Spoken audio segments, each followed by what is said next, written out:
vif du sujet, dans le vif du sujet, Inch'Allah. D'accord, voilà. Je vais d'abord passer à mon introduction et puis ensuite, alhamdulillah, on va essayer de planter le décor. Dans quel contexte, dans quel but, comment ça va se passer, Inch'Allah. On va tout organiser. Le but, c'est ce qu'on appelle le dialogue interreligieux. Le dialogue interreligieux. Désolé. Voilà, le dialogue interreligieux. Voilà, c'est ce qu'on appelle le dialogue interreligieux. Donc, moi, je vais déjà planter le décor et puis je vous fais appel maintenant. Mais en attendant, je vais aller avec cette lecture du Coran pour introduire.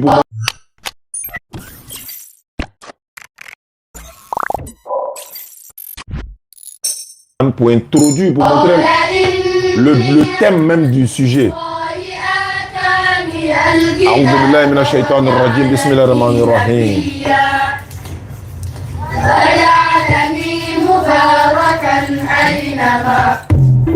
Qui a fait ça? Ah bon? C'est fini déjà? D'accord? Ah oui, c'est vrai. J'ai pas pu prendre la totalité. Ok, c'est pas grave. Je passe maintenant à mon père et à mon imam. Allahumma iftah alayna abwaba fadlika wa yassir alayna adaina rahmatika ya arhamar rahimin ya rabbal alamin rabbana zidna ilman وأقلم وفهم على قراءة كتاب الكريم وكلامي القديم بحقك رب العرش العظيم اللهم أخرجنا من ظلمات الوهم وأكرمنا اللهم في الأمور كلها وأجرنا من خزي الدنيا وعذاب الآخرة ربنا آمنا بما أنزلت واتبعنا الرسول يا ربي فاكتبنا مشاهد يا ذا الجلال والإكرام يا ربي ربنا آمنا بما أنزلت واتبعنا كرسول يا ربي على فكتبنا مشاهد جانبا. Ok. Alhamdulillah Rabbil Alamin wa salatu wa salam ala Rasulillah. Assalamu alaikum wa rahmatullahi wa barakatuh. Nous sommes à l'an 1447 de l'Égypte. Je dirais que nous sommes aujourd'hui, je peux dire le 4 ou 5 Muharram 1447 de l'Égypte. Je suis en direct et en exclusivité, vous qui nous suivez. Si c'est le matin que vous nous suivez, c'est votre live. Si c'est le soir, c'est votre live. Si c'est midi, peu importe le décalage horaire. Je suis avec Jean-Luc au téléphone. Jean-Luc, shalom, shalom, frère. Bonsoir. Shalom, shalom, mon frère Diané. Sois béni. Merci beaucoup, Jean-Luc. Après Jean-Luc, de l'autre côté du téléphone, le frère, comment vous appelez?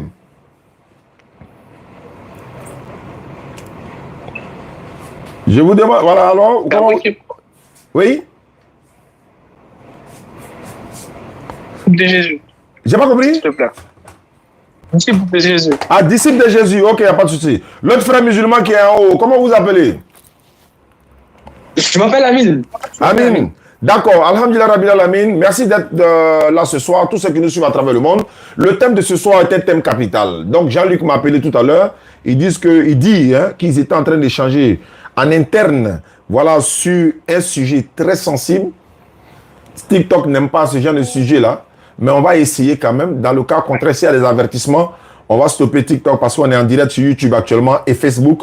Et demain, vous allez retrouver les émissions là en espace, en relais, si je peux le dire ainsi, rediffusion encore et encore et encore, pour que vous puissiez bénéficier de ces enseignements-là. C'est la crucifixion de Jésus-Christ selon la Bible. Et le frère disciple de Jésus dit, Jésus-Christ a été crucifié sur la croix pour leurs péchés. Jean-Luc est pasteur. Jean-Luc dit non, c'est pas vrai. Et moi, musulman, nous savons que les musulmans disent déjà que Allah ne l'a, disons, ils ne l'ont ni, voilà, vous voulez les mots, voilà, ils ne l'ont ni crucifié, ni tué. Donc Allah l'a élevé vers le Sourate 4, verset 156 à 159. Maintenant, en ce qui concerne la Bible, dans la Bible, parce que moi, je fais certes l'interreligieux, mais je vous promets que l'un des thèmes les plus difficiles, c'est démontrer selon la Bible que Jésus-Christ n'a ni été crucifié. Est-ce que vous comprenez? Mais pour le prouver, c'est difficile, à la fois facile. À la fois facile par rapport à l'interlocuteur, par rapport à celui qui est en face de toi. Quand tu vas le démontrer, les preuves à l'appui, s'il est sincère et honnête, il va accepter. Mais il est difficile pour un non-musulman pour accepter que Christ n'a pas été crucifié. Parce que lui, sa foi est basée sur ça. 1 Corinthiens 15, 14 à 20, Paul l'a dit. Si Christ n'est pas crucifié, notre foi est vaine. C'est que nous avons prêché le faux, etc., etc. Donc Jean-Luc est là ce soir. Moi, je suis le modérateur. Et l'autre frère aussi est modérateur. Il va nous accompagner. Je vais donner 5 minutes à chaque personne pour faire l'introduction. Et puis après, on va passer au développement de 10 minutes chacun. Et par la suite, on va vous donner la parole. Ça se rappelle le dialogue direct. Sachez que la position du musulman, Allah dit wama qataluhu wama salabuhu walakin shubbiya lahum. Coran 456-158. La Bible, on peut le démontrer par A plus B selon la Bible. Mais ce n'est pas moi qui fais le débat ce soir, c'est notre frère Jean-Luc. Donc Jean-Luc, tu as 5 minutes pour introduire et après on va passer aux disciples de Jésus. Je suis le modérateur. Top chrono, le chrono est en marche. C'est parti. Alors, shalom, shalom, je vous salue dans le beau et précieux nom de notre Seigneur Jésus-Christ. Je suis le pasteur Jean-Luc de l'église Assemblée de Dieu de la Côte d'Ivoire, de la commune de Cocody, plus précisément du quartier de Hongrie. Alors, je suis dans le ministère, ça fait une dizaine d'années et j'ai fait l'école de Takadji. Alors, shalom, shalom à mon frère disciple de Jésus-Christ depuis la France. Sois béni et que la paix du Seigneur soit avec toi. Alors, tu vois, bien-aimé, en tant que pasteur et pasteur à l'église Assemblée de Dieu, nous croyons aux AD que Jésus-Christ a été crucifié. Aux AD, c'est une croyance. Mais moi, en tant que pasteur Assemblée de Dieu, j'ai échangé avec des collègues pasteurs et ils ont fini par comprendre que la Bible, qui est un livre de foi, confirme effectivement que Jésus-Christ n'a pas été crucifié. Déjà, ce qu'il faut savoir, le mot crucifié, là, ça veut dire quelqu'un qui est mort sur une croix. C'est ça la définition du mot crucifié. Crucifié, ça veut dire que la personne a été mise sur une croix et elle est morte. Si quelqu'un a été mis sur une croix et que la personne n'est pas morte, on ne peut pas dire qu'elle a été crucifiée. Mais pour que la personne soit crucifiée, il faudrait qu'elle soit mise sur une croix et en plus d'être mise sur la croix, il faudrait qu'elle meure. Or, Jésus-Christ, certes, a été mis sur la croix, mais il n'a pas été crucifié, c'est-à-dire il n'est pas mort sur la croix. Pourquoi? Lorsque Jésus-Christ est allé à Capernaum, les habitants de Capernaum ne croyaient pas en Jésus. Et donc, pour le ridiculiser, ils lui ont demandé un signe.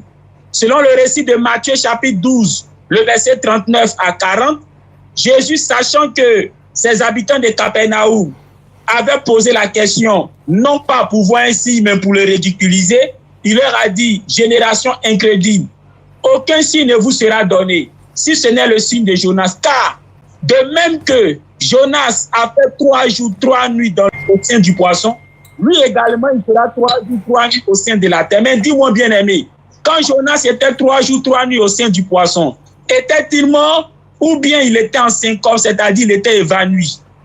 Il était dans un coma. Jonas n'était pas mort, mais il était dans un coma. Il était évanoui, il était en syncope. Jésus dit ça sera pareil pour lui. Il sera 3 jours, 3 nuits de la même manière au sein de la terre.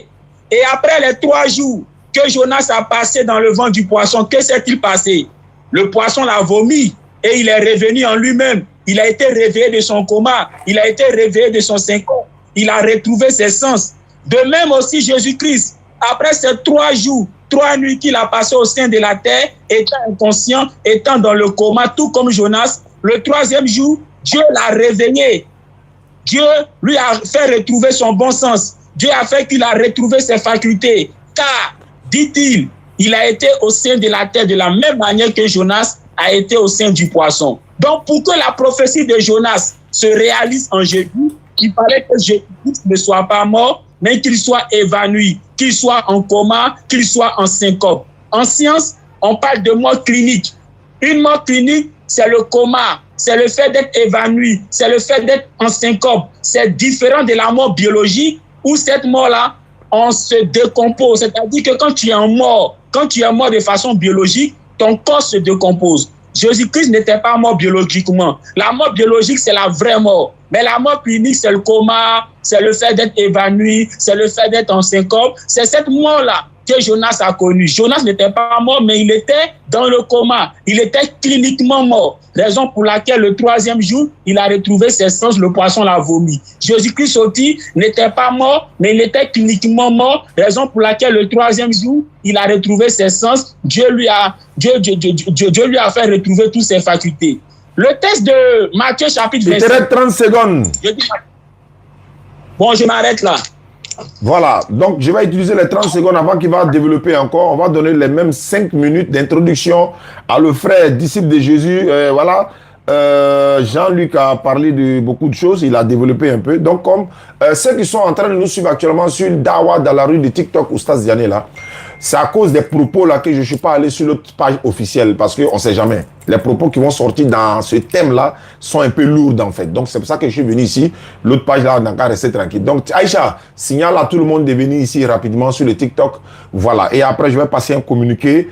Inch'Allah ta'ala. Donc je vais remettre le chrono. Attendez que ça va sonner maintenant. Voilà. Voilà. Donc le chrono a sonné. On va donner 5 minutes à le frère disciple de Jésus. C'est parti, disciple de Jésus, c'est parti. Alors, bonsoir pour tout le monde. Là, je suis juste venu justement pour mon ami Amine et pour tous les musulmans justement qui cherchent la vérité. Je suis pas venu débattre, mais le pasteur qui est déguisé en pasteur ce soir, qui est musulman,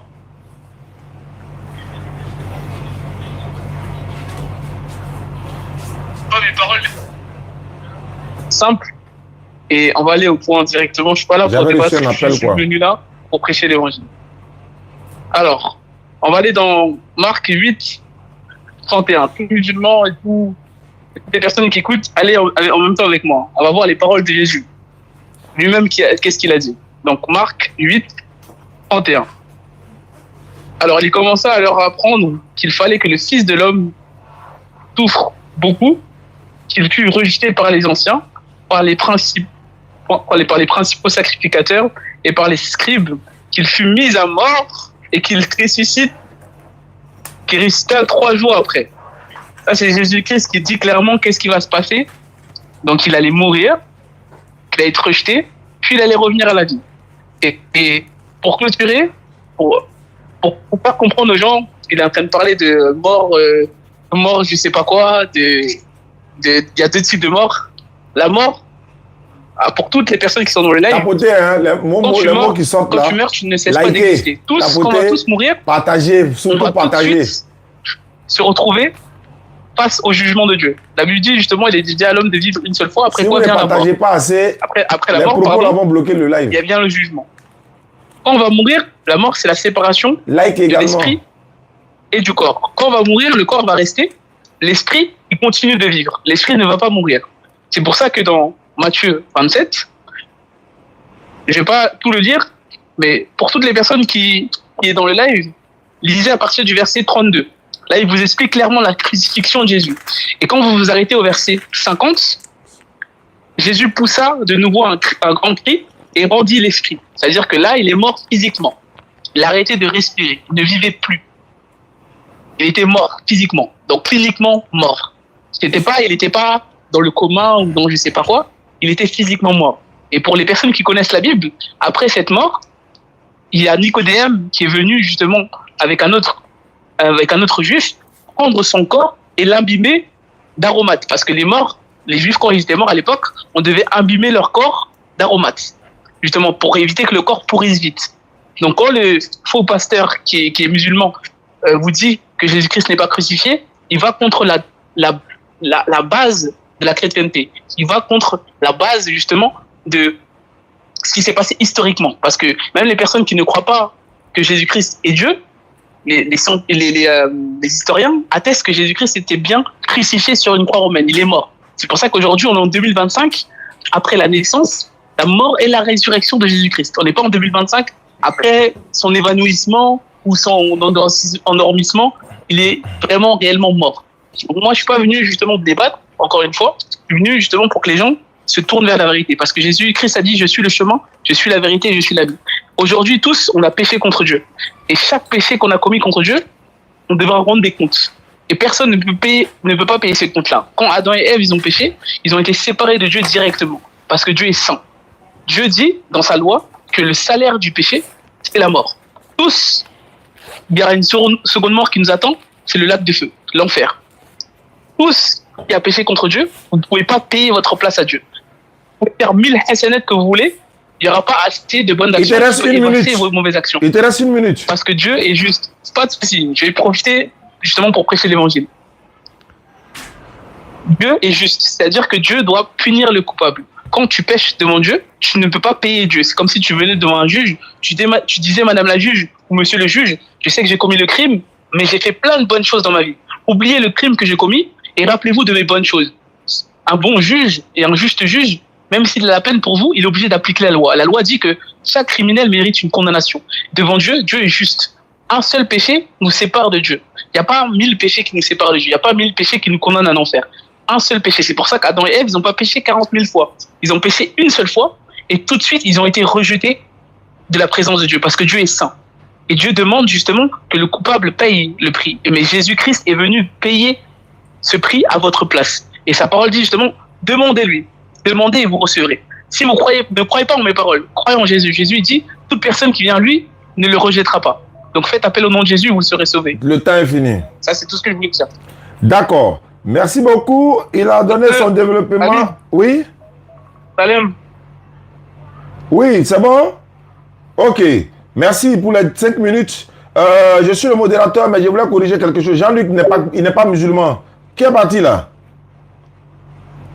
Il faut l'ajouter. Il a vu ou bien il est parti? Il est descendu? Il est parti, attends.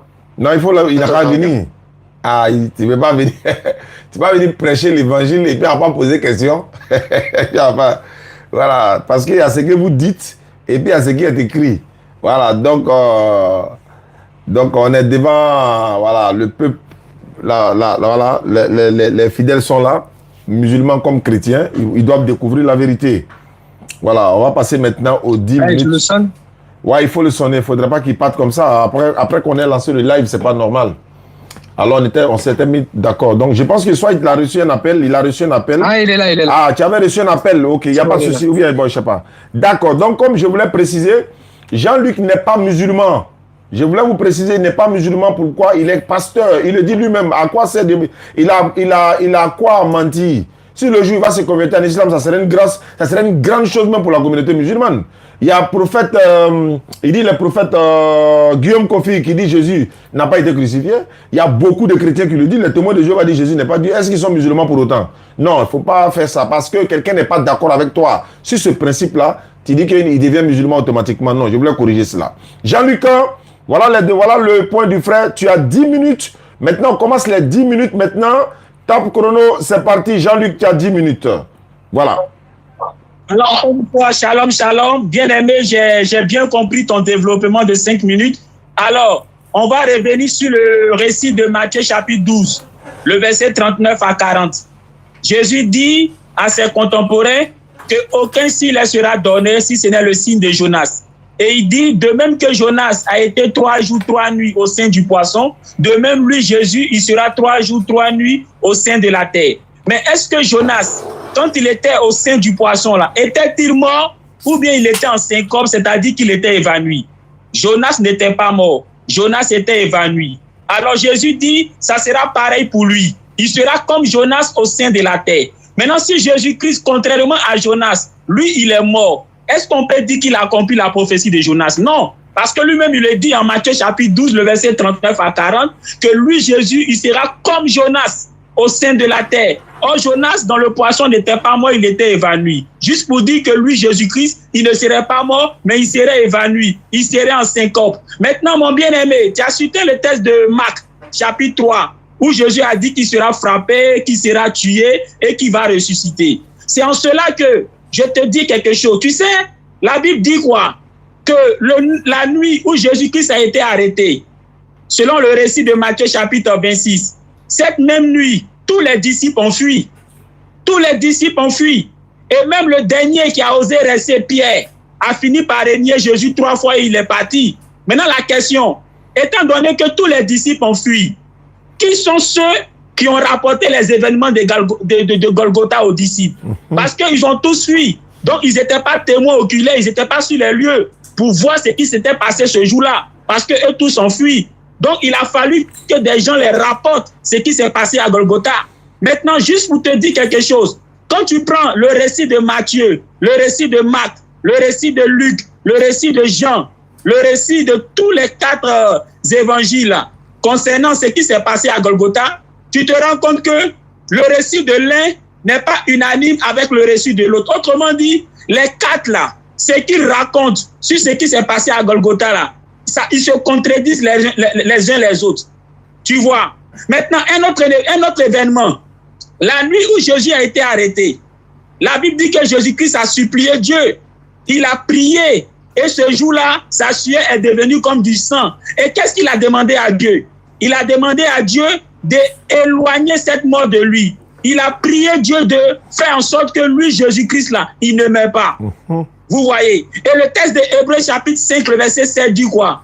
Que cette nuit-là, parce que Jésus-Christ avec pleurs et cris a demandé à Dieu de le sauver de la mort, alors qu'est-ce que Dieu a fait? Dieu l'a exaucé. Mais attends, si Dieu a exaucé Jésus, selon Hébreux chapitre 5, le verset 7, ça veut dire quoi? Ça veut dire que Dieu n'a pas permis que Jésus-Christ meure.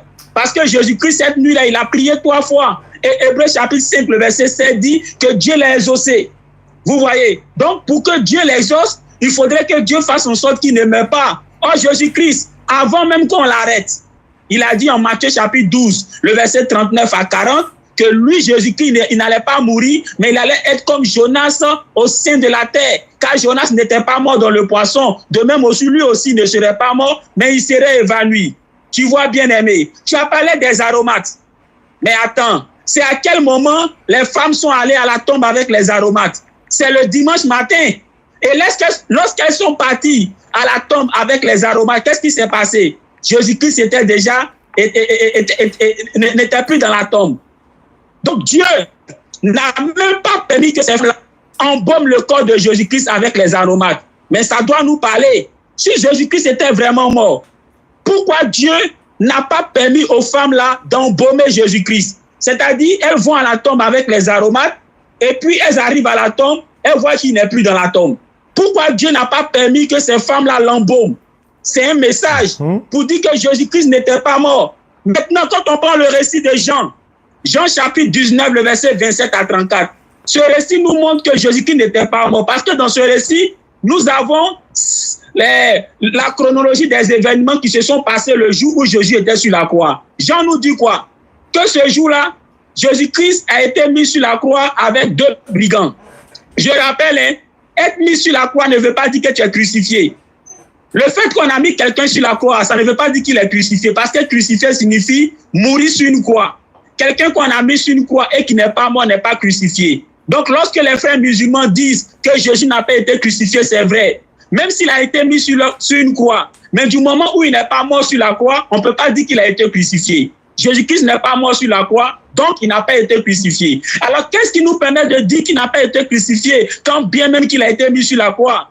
Le récit de Jean chapitre 19, le verset 27 à 34, il a dit quoi? Que ce jour-là, il y a 2 bandits qui ont été cloués avec lui. Lorsque les soldats se sont approchés pour voir l'état de ces 3 qu'ils avaient mis sur la croix, ils ont remarqué que Jésus-Christ était comme quelqu'un qui est mort, alors que les 2 bandits étaient encore en vie. Mais attends, la Bible dit quoi en 1 Corinthiens chapitre 15? Que Jésus-Christ est le dernier Adam. Autrement dit, de tous les humains là, Il n'y a que Jésus-Christ et Adam que Dieu a créé directement.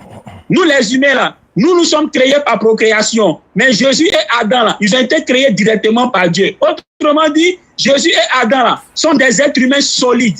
Alors, comment un être humain, c'est-à-dire Jésus-Christ, qui a été créé comme Adam, est mis sur une croix avec 2 bandits qui sont créés par procréation, et lorsque les soldats arrivent, on se rend compte que lui qui est créé comme Adam, là, lui, il sent mort, alors que ceux qui ne sont pas créés comme Adam sont en vie.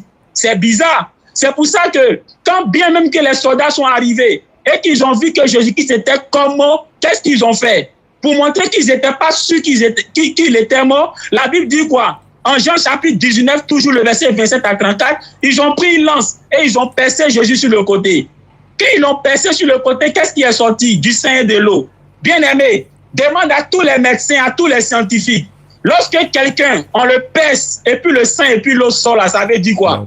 Tous les médecins qui nous suivent en direct, ils savent ce que ça veut dire. Ça veut dire que la personne n'était pas morte, mais qu'elle était dans le coma. Elle était évanouie, elle était en syncope. En science, on parle de mort clinique. Quand on dit une mort clinique, ça veut dire quoi? La personne est dans le coma. Tu vois, lorsqu'une personne est dans le coma, 1 jour, 2 jours, 3 jours, 1 semaine, le jour où la personne revient de son coma, là, on peut par abus de langage dire qu'elle a été ressuscitée. Lorsqu'on dit à une personne qui est dans le coma, qui revient de son coma, qu'elle a été ressuscitée, on n'est pas en train de dire qu'elle était vraiment morte, mais on est en train de dire qu'elle est passée de la mort clinique et puis elle a retrouvé ses sens. Tu comprends? C'est en cela que je te dis que le mot mort là, a 2 sens en science. Il y a la mort clinique, qui est le coma, qui est le fait d'être en syncope, d'être évanoui, et puis il y a la vraie mort qu'on appelle la mort biologique. Jésus-Christ n'a pas connu la mort biologique. Il n'était pas mort, mais il était en syncope. Raison pour laquelle, lorsqu'on l'a percé sur le côté, le sang et l'eau sont sortis. Ce qui est la preuve scientifique qu'il n'était pas mort, mais qu'il était dans le coma. Regarde, pour montrer que le laps de temps que Jésus-Christ a passé sur la croix ne pouvait pas le tuer. Le récit de Jean chapitre 19, le verset 27 à 34 dit quoi? Lorsque les soldats sont arrivés pour voir, ils ont vu que quoi? Les 2 bandits étaient toujours en vie. Ils étaient toujours en vie. Alors comment quelqu'un qui est créé comme Adam, Jésus-Christ, lui, il meurt avant 2 bandits qui sont créés par procuration? Ça ne te dit rien? Maintenant, regarde. Pour que les 2 bandits meurent, qu'est-ce qu'ils ont fait? Le même récit dit qu'ils ont brisé les jambes des 2 bandits. Autrement dit, le temps qu'ils ont passé sur la croix là ne pouvait pas tuer quelqu'un au point où les soldats ont été obligés de briser les jambes des 2 bandits pour qu'ils meurent. Tu vois, c'est la raison pour laquelle, quand ils sont arrivés et qu'ils ont vu que Jésus était comme mort, eux-mêmes ils ont tiqué. Pourquoi on dit qu'ils ont tiqué? Parce que, attends, ils viennent, ils voient que Jésus est encore mort. Les 2 brigands sont encore en vie. Mais s'ils étaient sûrs que Jésus était vraiment mort, ils allaient faire quoi? Ils allaient l'enlever de la croix et puis aller l'enterrer. Mais non, ils ont pris une lance et puis ils l'ont pissé, ils l'ont percé. C'est pour dire qu'ils ont tiqué.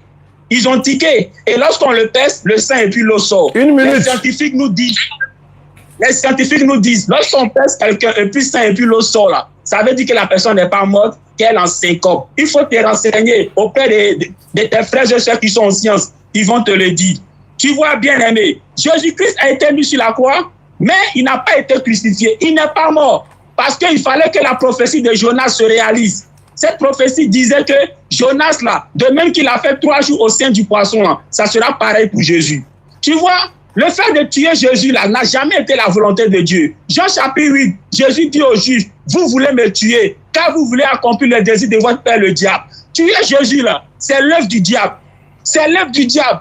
Est-ce que tu penses que Dieu va permettre au diable d'atteindre son objectif qui est de tuer Jésus? C'est pour ça que Hébreux chapitre 5, le verset 7 dit que la nuit où Jésus a été arrêté, quand il a prié et que sa sueur est devenue comme du sang, il a été exaucé. Dieu l'a sauvé de la mort. Donc Dieu n'a pas permis que son serviteur meure. Quand bien même qu'ils l'ont mis sur la croix, ils ne l'ont pas crucifié. Voilà. Alhamdulillah Rabbil Alamin wa salatu wa salam ala Rasulillah. Jean-Luc a fait 10 minutes top chrono. Mon frère, disciple de Jésus, Jean-Luc a donné tous ces détails, tous ces développements. Il a même appelé les médecins qui sont en direct à témoins. Il a pris les internautes à témoins. Il a donné ses arguments qu'on ne va pas commenter. Tu as 10 minutes. Disciple de Jésus, démontre-nous le contraire de ce qu'il a dit. C'est ça aussi le dialogue interreligieux. C'est parti. Alors, c'est comme ça, mais je ne suis pas venu pour débattre encore une fois. Et je vais juste vous réciter un verset.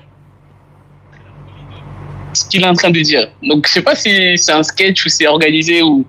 Les gens, écoutez ce qu'il est en train de dire. Il est en train de dire que Jésus, donc avant la crucifixion de Jésus, il a été battu. Bonjour, mon nom c'est... Et après l'avoir fouetté, on l'a crucifié, physiquement, avec des clous. Et quand ils l'ont crucifié, Jésus était mort sur la croix et on l'a percé le côté. C'est-à-dire, imaginez-vous, on prend un couteau et on vous perce le côté. Et il y a du sang et de l'eau qui sort. Donc lui, il dit qu'il était dans le coma.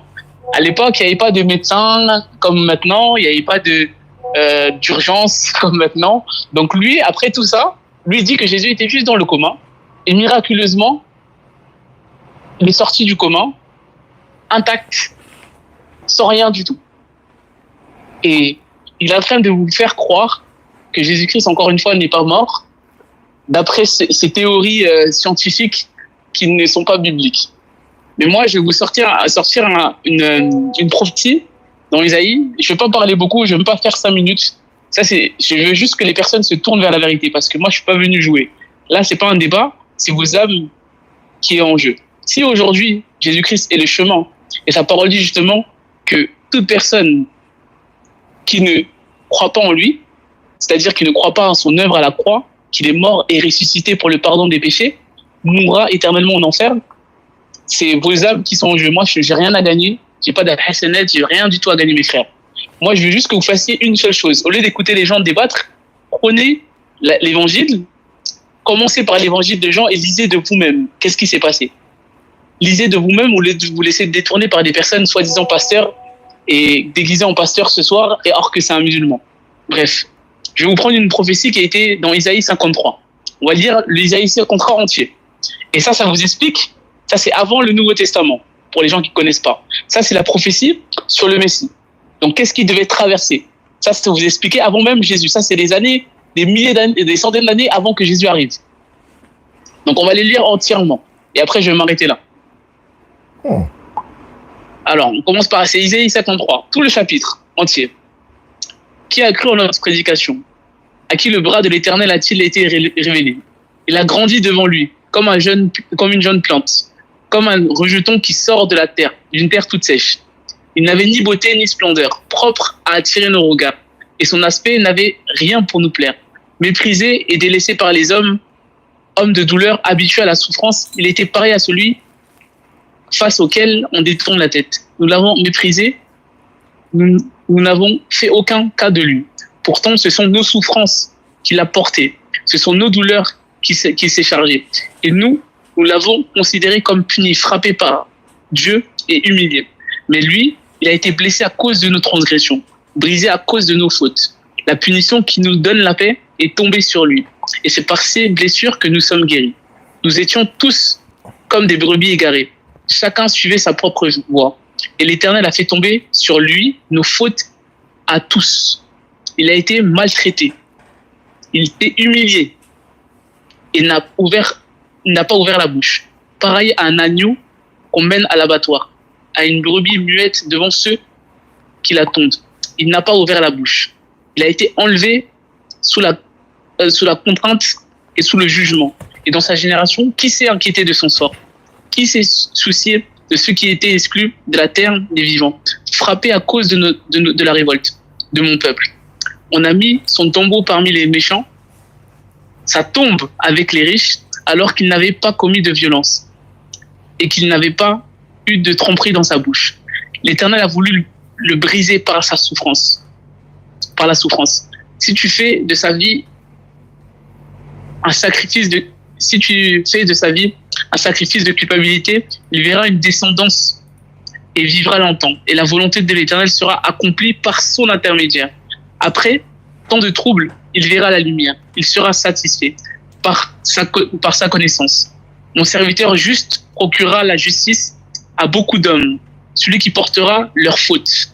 Voilà pourquoi je lui donnerai à sa part au milieu de beaucoup et il partagera le butin avec les puissants, parce qu'il s'est dépouillé lui-même jusqu'à la mort et qu'il a été compté parmi les criminels, parce qu'il a porté le péché de beaucoup d'hommes et qu'il est intervenu en faveur des coupables. Ce chapitre-là vous dit clairement la souffrance du Messie. Et ça, c'est une prophétie parmi tant d'autres sur Jésus-Christ. Là, ce soir, les gars, je ne suis pas venu débattre encore une fois. Je suis venu dire à chacun d'entre vous, peu importe ce que vous traversez, moi, je sais qu'il y a des gens qui souffrent dans ce live-là. Vous suivez des débats tous les jours. Vous regardez et au fond de vous, vous savez qu'il y a quelque chose qui ne résonne pas. Au fond de vous, vous souffrez. Et moi, je vous dis juste qu'il y a une personne qui dit « Venez à moi, vous tous qui êtes fatigués et chargés, et je vous donnerai du repos ». Cette personne, c'est Jésus-Christ. Sa parole dit justement qu'il est le chemin, la vérité et la vie. Que toute personne qui fait appel à lui, il ne va pas le délaisser. Si vous souffrez aujourd'hui, que ce soit physiquement, que ce soit spirituellement, que ce soit mentalement, faites appel au nom de Jésus et vous allez voir qu'il existe. Aujourd'hui, moi je crois en Jésus, pas parce qu'on m'a enseigné Jésus, pas parce qu'un soi-disant pasteur m'a enseigné Jésus. Je crois en Jésus parce que sa parole s'est manifestée dans ma vie. Moi, les gars, je me suis converti à l'islam. J'ai récidé la Shahada. J'ai cherché à connaître Dieu à travers la religion, mais je ne l'ai jamais trouvé. Mais tout seul dans ma chambre, j'ai fait appel à Dieu, il m'a guéri de l'anxiété, la dépression, le suicide. Il a changé ma vie et sa parole est vraie. Quand sa parole dit « Venez à moi, vous tous qui êtes fatigués et chargés, je vous donnerai du repos », quand il le dit, Dieu intervient. Dieu est mort pour vous réconcilier avec lui. Il est mort justement pour vous faire rentrer en communion avec lui. Quand il a créé Adam et Ève, il avait une relation directe avec eux. Mais à cause du péché, cette relation-là, on a perdu cette relation avec Dieu. Dieu parlait directement avec Adam et Ève. Bibliquement, Dieu est un père relationnel. C'est-à-dire qu'il veut une relation avec nous. Et aujourd'hui, vous pouvez avoir cette relation-là à partir du moment où vous acceptez Jésus-Christ en tant que Seigneur et Sauveur. Sa parole dit justement, celui qui confesse de sa bouche que Jésus-Christ est Seigneur et croit dans son cœur que Dieu l'a ressuscité sera sauvé. Juste faites appel à lui. Si vous doutez, faites appel au nom de Jésus. Demandez-lui clairement si vraiment il est qui il se dit être dans la Bible. Il vous le montre, il vous le montrera.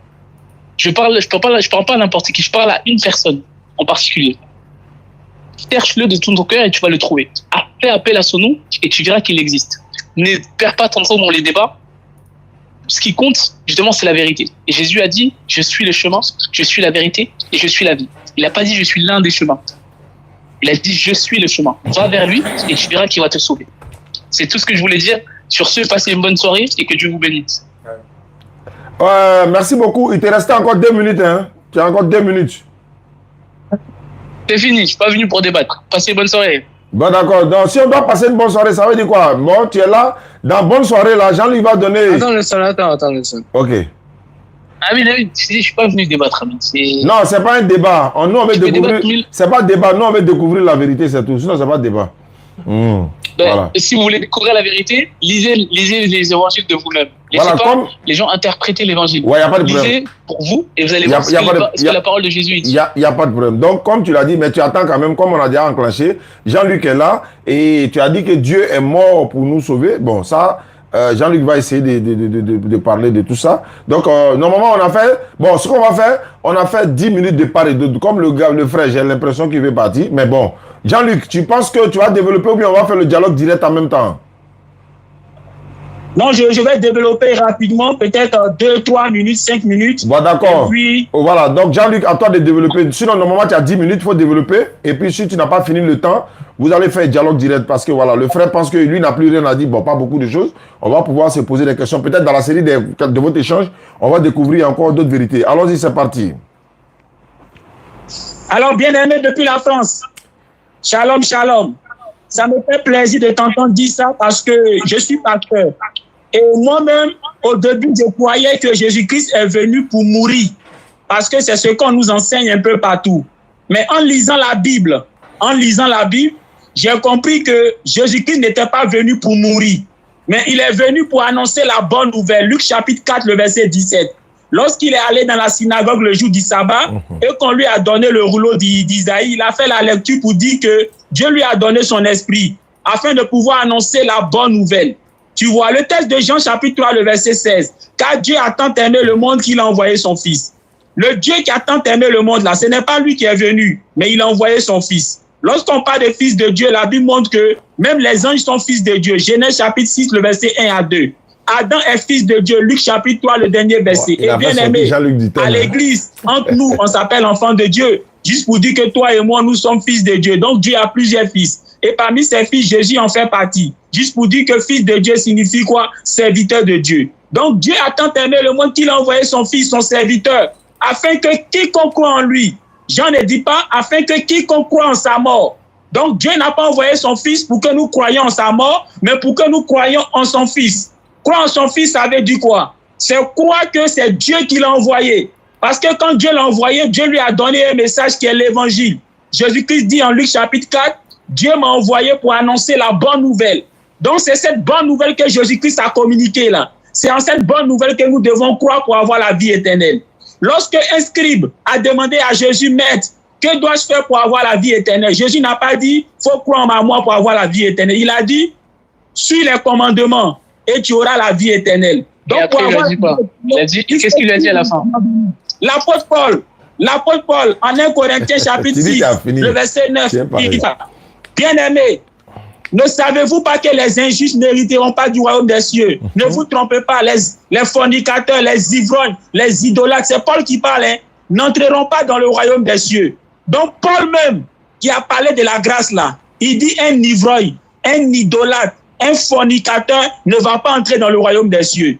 Tu vois, la Bible ne dit pas que pour avoir le salut, il faut croire seulement en Jésus-Christ. Parce que, il dit croire seulement en Jésus-Christ. La Bible ne dit pas que pour avoir le salut, il ne faut rien faire et puis tu auras le salut. La Bible dit, pour avoir le salut là, il ne faut pas pratiquer la fornication. Il ne faut pas pratiquer l'idolâtrie. Autrement dit, il faut pratiquer les bonnes œuvres. Et c'est ce que Jésus-Christ a dit. Lorsque le scribe lui a demandé que dois-je faire pour avoir la vie éternelle, il lui a dit, tu connais les commandements, pratique les commandements et tu auras la vie éternelle. Maintenant, Dieu sait que malgré notre bonne volonté là, même si nous pratiquons les commandements, il peut nous arriver de trébucher. C'est en cela que la grâce existe. La Bible dit que Dieu fait grâce à ceux qui le craignent. Celui qui ne craint pas Dieu là, Dieu ne peut pas lui faire grâce. Mais celui qui craint Dieu là, c'est à lui que Dieu fait grâce. C'est comme à l'école. Il y a des élèves qui bossent et puis il y a ceux qui ne bossent pas. Lui qui bosse là, même s'il a une mauvaise note là, le professeur peut lui faire grâce parce que l'élève là, il bosse, mais quand même il a une mauvaise note. Mais l'élève qui ne bosse pas, qui s'en fout là, s'il a une mauvaise note là, le professeur peut décider de ne pas lui faire grâce parce que l'élève là même là, il s'en fout.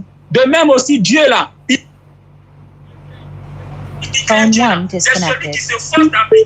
Phone 1 connected. Que Christ a prêché. C'est pour ça que Jacques peut dire dans sa lettre, dans le livre de Jacques, il a dit, la foi sans les œuvres peut-elle nous sauver? Non. Parce que la foi là, elle se traduit dans les œuvres.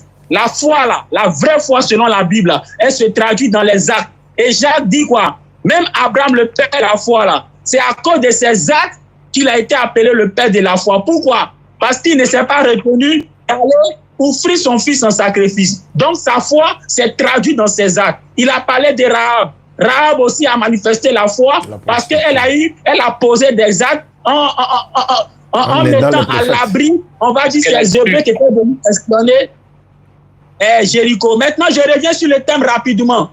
Le thème ici, là, Jésus-Christ dit en Matthieu chapitre 12, là, que lui, là, il sera comme Jonas au sein de la terre. Jonas, là, dans le poisson, là, il était mort ou bien il était inconscient. Jonas n'était pas mort. Or, Jésus dit que ça sera pareil pour lui. Ça, c'est une prophétie que tout le monde connaît. Matthieu chapitre 12, verset 39 à 40. Donc, pour que Jésus-Christ soit comme Jonas au sein de la terre, là, il faudrait que Jésus-Christ ne meure pas, mais qu'il soit inconscient comme Jonas. Ça, c'est un. Deux, Hébreux chapitre 5, le verset 7. La Bible dit quoi? La nuit où Jésus a prié et que sa sueur est devenue comme le sang là, il a prié Dieu là pour que Dieu l'épargne la mort. La Bible dit par 3 fois il a prié pour que Dieu l'épargne de la mort. Hébreux chapitre 5, le verset 7 dit qu'il a été exaucé. Mais attends, si quelqu'un prie pour que Dieu l'épargne de la mort, et puis la Bible dit en Hébreux chapitre 5, le verset 7 que Dieu l'a exaucé. Donc ça veut dire que Dieu l'a laissé mourir. Réfléchissons. Ça veut simplement dire que Dieu n'a pas permis qu'il meure. Maintenant, quand on prend le récit de Jean chapitre 19, le verset 27 à 34, Ce récit montre que Jésus-Christ ne pouvait pas mourir. Tu as dit que quoi? On a frappé Jésus. C'est pour ça que quand les soldats sont arrivés, ils ont vu qu'il était déjà comme mort. Oui, il était déjà comme mort. Mais le récit montre que quoi? Quand bien même qu'ils ont constaté qu'il était déjà comme mort, qu'est-ce qu'ils ont fait? Ils ont pris une lance et puis l'ont percé. Mais attends, si quelqu'un est vraiment mort, pourquoi je vais chercher encore à prendre une lance pour le percer? Ça veut dire que quelque part, je doute qu'il soit mort. Pourquoi je doute qu'il soit mort? Parce que les 2 brigands qu'ils ont mis sur la croix avec lui, là, eux aussi, tu penses qu'on les a pas frappés avant de les mettre sur la croix? Certainement qu'on les a frappés aussi avant de les mettre sur la croix. Le combat de Aïcha. Ils sont vivants et puis lui, là, il est comme mort. Tu vois? Et même, ce même récit de Jean chapitre 19, le verset 27 à 34, là, montre que les 2 brigands, là, on a dû briser les jambes pour les tuer. Autrement dit, on a dû utiliser la force pour pouvoir les tuer. Juste pour dire quoi? Le temps qu'ils ont passé sur la croix là n'était pas assez suffisant pour tuer quelqu'un. Maintenant, le fait qu'ils l'ont percé et que l'eau et le sang sont sortis là, bien aimé, demande à tous les médecins, lorsqu'on perce quelqu'un et puis l'eau et puis sang sort là, ça veut dire quoi? En médecine, ça veut dire que la personne n'est pas morte, mais elle est dans le coma. Tu vois? Maintenant, regarde la sagesse de Dieu. Pour que la prophétie de Jonas se réalise, parce que Jésus a dit qu'il n'allait pas mourir, mais il serait comme Jonas au sein de la terre, car Jonas n'était pas mort. Pour que la prophétie se réalise, Dieu ne permet pas qu'on enterre son fils. Jésus-Christ, là, on n'a pas creusé tout pour le mettre dedans, mais on l'a mis dans une grotte. Tu vois? Dans nos villages, là, il y a des gens, on a pensé qu'ils étaient morts. Un matin, on se lève, on les voit, ils sont couchés, du matin au soir, ils ne se réveillent pas. Et on a pensé qu'ils étaient morts, on a creusé tout, on les a mis dedans. Dans ça, là, ils ont tué beaucoup de personnes comme ça dans nos villages. Elles n'étaient pas mortes, elles étaient dans le coma. Mais comme on les a mis dans la terre, c'est en les mettant dans la terre, on les tuait. Dieu étant sage, il n'a pas permis que son serviteur, là, on le mette dans la terre. Mais il a permis qu'on le mette dans une grotte. Une grotte, là, c'est comme une maison. C'est-à-dire, on creuse un trou dans une roche. Tu vois? Et donc, c'est comme dans une maison qu'ils ont déposé Jésus-Christ. Donc, là où on a mis Jésus-Christ, là, ça ne pouvait pas le tuer. Dieu est sage. Parce que Dieu voulait que son fils ne meure pas, mais qu'il soit comme Jonas, 3 jours, 3 nuits dans le ventre du poisson qui n'était pas mort, mais qui était en syncope. Maintenant, quand on prend le même récit qui parle du dimanche où les femmes sont allées à la tombe avec des aromates, la Bible dit quoi? Elles partaient à la tombe avec les aromates pour embaumer le corps. Et lorsqu'elles arrivent à la tombe, elles remarquent que la pierre n'est plus là et qu'il n'est pas dans la tombe. Mais pourquoi Dieu n'a pas laissé les femmes là embaumer Jésus-Christ avec les aromates? C'est une leçon. C'est pour dire que Dieu savait qu'il n'était pas mort. Sinon, Dieu allait laisser que Jésus-Christ soit traité comme un mort. Parce que c'est qu'une personne est morte là, quand on l'embaume. Si Dieu n'a pas permis que les femmes là, puissent mettre les aromates là sur lui pour l'embaumer là, c'est que Dieu voulait simplement leur donner l'information qu'il n'est pas mort. Donc on ne doit pas le traiter comme un cadavre. Tu comprends? Maintenant le mot crucifié, je vois certains parlent, ils disent que Jésus-Christ a été crucifié. Prenez votre dictionnaire que nous sommes en ligne. Prenez le dictionnaire, vous allez voir la définition du mot crucifié. Le mot crucifié veut dire mourir sur une croix. Si tu prends quelqu'un, tu le mets sur une croix, et que la personne ne meurt pas là, tu ne l'as pas crucifié. Donc quand les musulmans disent Jésus n'a pas été crucifié là, ça veut dire quoi? Même si on l'a mis sur croix là, mais il n'est pas mort. C'est ce que ça veut dire. Parce que le mot crucifié veut dire on t'a mis sur une croix et tu es mort. Quelqu'un qu'on a mis sur croix mais qui n'est pas mort là, on appelle ça comment? On ne peut pas dire qu'il a été crucifié parce qu'il n'est pas mort, il n'a pas non plus été crucifié, mais il a été simplement mis sur une croix. Vous voyez? Mais quelqu'un va me dire encore, mais dans la Bible, on dit que Jésus-Christ a été ressuscité. Mais oui, ce que vous ne savez pas, allez-y demander aux médecins, ils vont vous dire. Quand quelqu'un est dans le coma, 1 jour, 2 jours, 1 semaine, le jour où la personne prend conscience là, comment on appelle ça? On appelle ça résurrection. Demandez aux médecins, ils vont vous dire. Quelqu'un qui est dans le coma, qui revient de son coma là, on peut dire qu'il a été ressuscité. Mais ça n'a pas le même sens que quelqu'un qui est vraiment mort. D'accord. Que Dieu a ramené à la vie. Un peu comme Lazare qui pourrissait. Pour Lazare, là, c'était pas moi clinique, hein. C'était vraiment. 10 minutes. Mais comment Jésus a fait les 10 minutes sont en train. Les 10 minutes sont en train. Tu as fait déjà les 10 minutes. Oui. Tu as fait les 10 minutes. Shalom. Voilà, je vais passer un communiqué rapidement et puis on va passer au dialogue, Inch'Allah. Merci beaucoup d'être si nombreux. Nous sommes 297 personnes sur YouTube. C'est un record, alhamdulillah, rabbil alamin. Nous sommes ici également à Facebook, sur l'autre côté. Voilà, alhamdulillah, merci à Jean-Luc d'être présent. Merci au frère également Lionel. Voilà, il est disciple de Jésus, mais il s'appelle Lionel. D'accord, le frère musulman également. Je voulais rapidement dire à ceux qui nous suivent à travers le monde, nous avons lancé une opération où on fait des puits châteaux. Voilà, vous le savez, hein, on fait des puits. Pour ceux qui veulent faire des puits, ils sont aux États-Unis, en France, un peu partout, en Europe, partout dans le monde. Vous voulez réaliser un puits à la mémoire de l'un de vos parents, de vos épouses, etc., ou des parents qui sont décédés. Vous nous contactez, les numéros sont là. On peut réaliser les puits là pour vous, parce qu'on en a fait une quinzaine déjà. Il y a 3 encore qu'on va aller inaugurer dans les jours qui viennent, Inch'Allah. Et j'ai un voyage international dans quelques jours. Après ce voyage, dans la sous-région, en Afrique, ici quelque part, quand on va revenir, Inch'Allah, on va aller faire l'inauguration de ces puits-là. Et on a lancé cette opération pour dire, on a besoin de 15 personnes pour réaliser un puits château. Il y a beaucoup de personnes qui veulent faire des puits, mais ils n'ont pas les moyens personnels pour faire individuellement. Donc, on a trouvé l'idée, avec l'accord d'un frère, ou bien l'idée d'un frère. Il dit, il faut lancer comme ça, 15 personnes peuvent participer pour réaliser un puits château. Après les 15, on peut collecter encore 15 personnes pour faire un puits château. Donc, tu ne te penses pas assez, mais tu as participé dans un puits château. Donc, certains ont commencé à participer. Ils ont envoyé le nom de leur papa, maman, à qui ils veulent faire cette dédicace. Eux-mêmes leur nom, lors de l'inauguration, quand ça va être construite, lors de l'inauguration, on va citer le nom de toutes ces personnes qui ont participé. Donc, n'oubliez pas de me contacter pour avoir plus d'informations. Plus 225 la Côte d'Ivoire, hein, plus 225 05 94 87 58 58. Plus 225 05 94 87 58 58. Vous m'envoyez les messages WhatsApp pour dire que vous avez participé, ou soit vous voulez réaliser un puits château personnel ou un puits simple, ou vous voulez participer parmi les 15 personnes qui, n'est-ce pas, sont en train de déjà participer. Hein, des personnes m'ont déjà envoyé leur participation, d'autres ont envoyé déjà leur nom, pas encore participé. Donc, vous pouvez en profiter, Inch'Allah. Donc, Jean-Luc, on va passer maintenant au dialogue direct. Vous allez échanger directement, vous poser des questions pour que nous puissions comprendre. Mais en attendant, si mon frère musulman qui est là-haut, qui a fait venir le frère Lionel, s'il a quelques questions à poser ou bien s'il a quelque chose à dire. Non, alhamdoulilah, j'ai bien compris les développements. Là, il faut passer au dialogue direct, Inch'Allah. Juste une question par rapport au puits, je me permets de poser question. Par rapport au puits, on te contacte toi directement, quoi. Oui, bien sûr. Directement sur mon numéro WhatsApp. J'envoie d'abord l'image des puits château, à quoi ça va ressembler. Et puis maintenant, je donne les détails, Inch'Allah. Alhamdulillah. Donc, on peut passer au dialogue direct, Inch'Allah. D'accord. Jean-Luc et le frère Lionel, disciple de Jésus. Allons-y. Le monde entier, les musulmans et les chrétiens vous écoutent.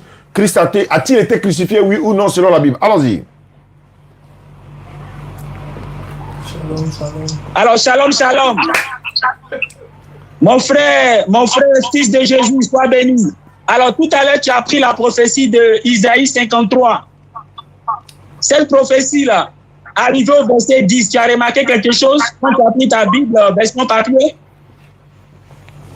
Quand tu prends Isaïe 53, le verset 10, tu vas prendre dans toutes les Bibles, tu verras qu'ils ont mis point là-bas. Isaïe 53, le verset 10, là où on dit qu'il a pris à l'Éternel de le briser par la souffrance et puis de le ramener à la vie. Il faut regarder, ils ont mis point. Maintenant, selon toi, pourquoi dans la parole de Dieu, dans ce verset-là, on met point? Moi, je suis pasteur, assemblée de Dieu, j'ai fait l'école pastorale, j'ai la réponse, mais je ne sais pas si tu as la réponse. J'ai dit, mon frère, tu suis pas venu pour débattre. Teste ton fond évangile et dis-toi juste que chaque parole que tu sors, surtout quand tu détournes les gens de la vérité, te sera demandée. Donc, pas disant pasteur, je te dis juste de te repentir pendant qu'il est encore temps et d'arrêter de mentir aux gens et de faire croire que tu es pasteur alors que tu ne l'es pas. Sur ceux qui veulent la vérité, lisez Matthieu 26 à partir du chapitre 20. Ça, c'est le dernier repas du Au moins, réponds à sa question, ça va nous édifier. Voilà, il faut répondre à sa question. Non, mais justement, je ne suis pas venu débattre. Mais la dernière fois, tu as fait débat avec Jean-Luc, non? La dernière fois, tu as fait débat avec lui, non? Écoute, non, j'ai jamais fait de débat avec personne. Donc, tu n'es pas venu faire débat, tu es là pourquoi? Non, je suis là justement pour prêcher la vérité. Oui, mais tu nous prêches la vérité, là. On a le droit de poser des questions pour comprendre, non? Écoutez, il y a des gens qui mentent. Là, clairement, depuis le début, il est en train de détourner la parole de Dieu. Oui, mais il faut donner la vérité. Si lui, il a menti, il faut donner la vérité. Écoutez, chaque personne qui est dans cela-là, je les invite eux-mêmes à lire la parole pour eux-mêmes. Non, on n'est pas à l'église en fait. Regardez, écoutez, lisez Jean 8 de vous-même, vous allez voir qui est Jésus, et lisez justement l'évangile de vous-même. N'écoutez pas les gens. Moi, je peux vous dire quelque chose, c'est ce que j'ai dit là. Allô. Vous de vous-même. Ouais, écoutez pas les gens. On va lire, mais on n'est pas à l'église. Le problème, c'est qu'on est sur un terrain neutre où, ici, là, on veut comprendre, on veut savoir. Jean-Luc va poser des questions, il va aussi développer. On va comprendre. Regarde, ce qu'il a parlé de Jonas là, vous ne trouvez pas que c'est pertinent? Il dit Jonas, Jésus dit, lui, il va donner un miracle qui sera comme celle de Jonas. À vous d'expliquer que non, s'il a dit ça, voilà, parce que Jonas était mort. Si Jonas était mort dans le ventre du poisson, c'est que la prophétie de Jésus se réalise. Jean-Luc a déposé ça, mais vous ne répondez pas à ça, mais vous tournez à côté, alors que nous, on veut comprendre.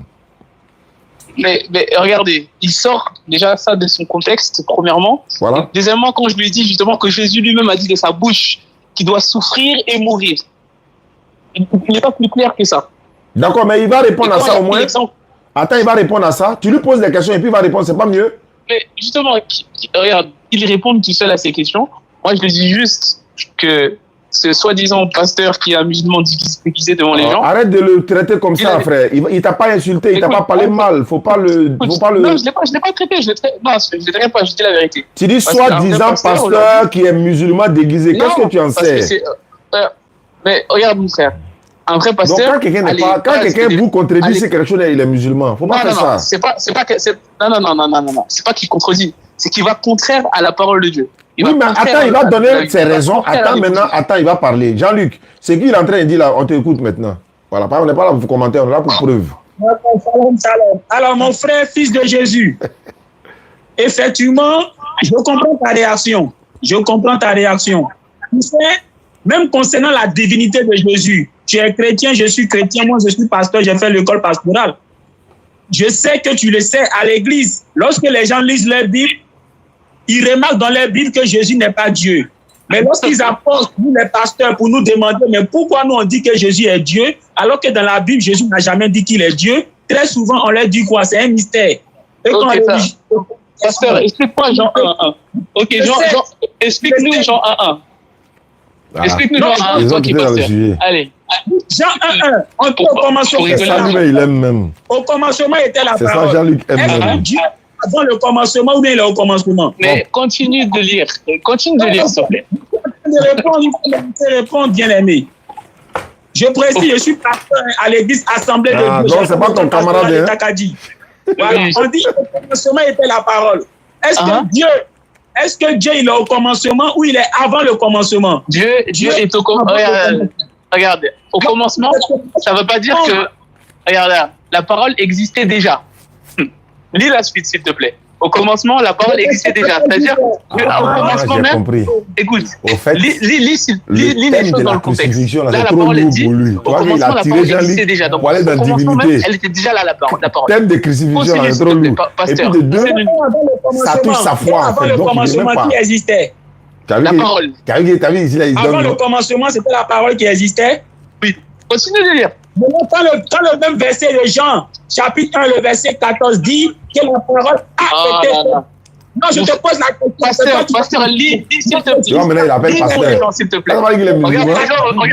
Regardez comment on montre qu'un pasteur, justement, détourne les gens. Bien aimé. Nous sommes ici, c'est pour apprendre l'un de l'autre et surtout permettre à ceux qui nous écoutent de pouvoir connaître la vérité. Tu as dit, au commencement était la parole. C'est ce qui a été écrit. Maintenant, j'ai demandé, et avant le commencement, qui était? C'est-à-dire... Écoute, la parole existait déjà. Écoute, mon frère. Écoute, soi-disant frère. Écoute, t'as parlé beaucoup. Laisse-moi parler, non, pour une fois, je veux parler. Laisse-moi parler un peu. Quand tu dis un verset, lis le verset complètement pour que les gens comprennent bien. Quand tu as dit au commencement était la parole, là, la parole existait déjà. Elle te dit que la parole était déjà existante avant même le commencement. La parole était avec Dieu et la parole était Dieu. Pour les musulmans qui connaissent leur Coran, dans le Coran, c'est appelé la parole de Dieu. Kalimat. Allah. Et cette parole-là, justement, dans le contexte, qui ne veut pas vous dire. Justement, on va le dire, parce qu'il ne veut pas le dire, le pasteur. On va vous le dire. Et là, on va vous dire clairement qui est Jésus. Au commencement, ça c'est Jean 1:1. Pour tous les musulmans, prenez votre Bible, si vous avez une, à Jean 1:1. On va lire clairement qui est Jésus. Au commencement, la parole existait déjà. Elle était déjà là au commencement. Même avant le commencement, elle était déjà là. Elle était avec Dieu, et la parole était Dieu. Donc cette même parole-là, c'était Dieu. On va continuer de dire. Elle était au commencement avec Dieu. Tout a été fait par elle. Rien de ce qui a été fait n'a été fait sans elle. Donc cette parole-là a tout créé, les créateurs. En elle, il y a la vie. Et cette vie était la lumière des êtres humains. La lumière brille dans les ténèbres et les ténèbres ne l'ont pas accueillie. Il y a eu un homme envoyé par Dieu, son nom était Jean. Il vint comme témoin pour rendre témoignage à la lumière, afin que tous croient par lui. Il n'était pas la lumière, mais il vint pour rendre témoignage à la lumière. Cette lumière était la vraie lumière qui, en venant dans le monde, éclaire tout être humain. Elle était dans le monde, et le monde a été fait par elle. Donc la parole a été faite. Cette parole-là a créé les êtres humains. Pourtant, le monde ne l'a pas connue. Donc, elle est venue dans le monde ne l'a pas connue. Elle est venue chez les siens, et les siens ne l'ont pas accueillie. Mais à tous ceux qui l'ont accepté, ça c'est pour tout le monde là, mais à tous ceux qui l'ont accepté, à ceux qui croient en son nom, elle a donné le droit de devenir enfants de Dieu. Puis, puisqu'ils sont nés non du fait de la nature, ni par la volonté humaine, ni par la volonté d'un mari, mais qu'ils sont nés de Dieu. Au moment où vous allez croire en Jésus, vous allez devenir enfants de Dieu, et Dieu va vous changer. Maintenant, regardez, cette parole-là, on va vous dire qu'est-ce qu'elle a fait la parole. Et la parole, verset 14, c'est faite homme. C'est qui? Une gloire comme celle du Fils unique venu du Père. Donc, au commencement, cette parole-là, donc la parole de Dieu, et chez les musulmans, Jésus est appelé la parole de Dieu, cette parole-là, on vous dit qu'elle a été faite terre, c'est-à-dire qu'elle est devenue être humain. Et ce pasteur-là, quoi, je veux qu'il m'explique ce contexte-là. Que cette parole-là, qui était Dieu, pourquoi il l'appelait Dieu? Pasteur, je t'écoute. Voilà, tu as parlé, tu as vu que je n'ai pas répondu, je n'ai pas interrompu, tu as remarqué? Oui, vas-y, pasteur. Mais s'il te plaît, avant que tu commences, ne mens pas aux gens, s'il te plaît, ne mens pas. Juste, c'est ça que je te demande, ne commets pas des péchés inutiles. Les gens, le péché, c'est pas un jeu, les gens. Faut pas jouer avec le péché. Donc, quand tu dis les choses, dis-le dans le contexte et ne mens pas aux gens. Ça sert à rien. Tu peux y aller. On t'écoute. D'accord. Donc, je te prie de ne pas m'interrompre quand je parle. En tout cas, il ne faut pas m'interrompre. Parce que si tu m'interromps, ça veut dire qu'en réalité, c'est toi le vrai menteur. Parce que celui qui interrompt quelqu'un, alors que tu lui donnes la permission de parler, ça veut dire que tu as peur que ceux qui nous écoutent découvrent la vérité. Jean chapitre 1 dit quoi? Au commencement était la parole. Quand on dit au commencement était la parole, Dieu, il est avant le commencement ou bien il est au commencement? La Bible dit que Dieu, il est l'éternel, c'est-à-dire celui qui n'a ni commencement. Donc Dieu, là, avant le commencement, il existait. Je prends un exemple. On dit au commencement de la France était Dupont. Quand on dit au commencement de la France était Dupont, ça veut dire quoi? Ça veut dire quoi? Que la France, là, a commencé avec Dupont.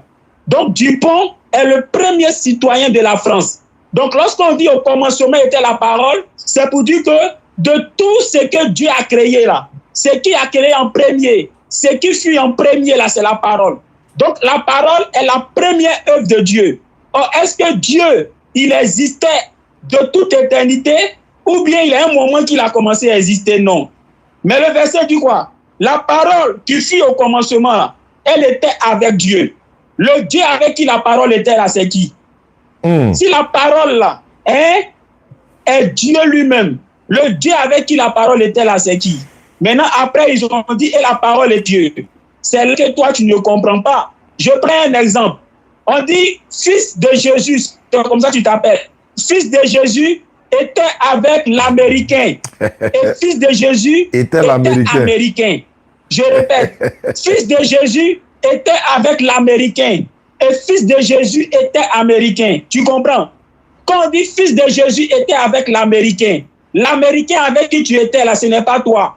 Maintenant, quand on dit que fils de Jésus était américain, on montre que toi aussi, là, quand bien même que tu étais avec un Américain, mais toi aussi, tu es Américain. Donc ici, là, il y a deux Américains. Il y a deux Américains. D'abord, il y a le Dieu avec qui était la parole, et à la parole elle-même aussi qui est Dieu. Maintenant, pourquoi Jean dit que la parole est Dieu? Jean explique au verset 3. Jean dit, Dieu crée toutes choses par la parole. Donc la parole, là, fut l'instrument que Dieu a utilisé pour créer. Maintenant, regarde le verset 14 que tu as lu. On dit la parole a été faite chair. Ils n'ont pas dit la parole s'est faite chair. Développement. Lorsqu'on dit la parole a été faite chair, ça veut dire quoi? Ça veut dire qu'il y a quelqu'un qui l'a transformée en chair. Mais quand on dit la parole s'est faite chair, c'est pour dire que c'est elle-même qui s'est transformée. Or, la Bible dit la parole a été faite chair. C'est pour dire qu'il y a quelqu'un qui l'a transformée en chair. Mais bien aimé, entre celui qui a transformé la parole en chair et la parole qui l'a transformée en chair, qui est au-dessus de qui? Le verset 4 dit quoi? La parole est la lumière. Ça nous rappelle quoi? Genèse chapitre 1, le verset 3. N'est-ce pas Dieu qui a dit que la lumière soit? Maintenant, entre celui qui a dit que la lumière soit et la lumière qui fut, entre les deux là, qui est au-dessus de qui? Question. C'est celui qui a dit que la lumière soit là qui est au-dessus de la lumière. Parce que Genèse chapitre 1, le verset 3 l'a dit, c'est Dieu qui a dit que la lumière soit. Or, Jean 1 dit quoi? La parole est la lumière. Or, cette lumière a été créée par le Dieu de Genèse chapitre 1 qui a dit que la lumière soit. Et remarque que ce même Dieu qui a dit que la lumière soit là, c'est encore ce même Dieu qui a dit que les plantes soient, comment on appelle ça, que les animaux soient.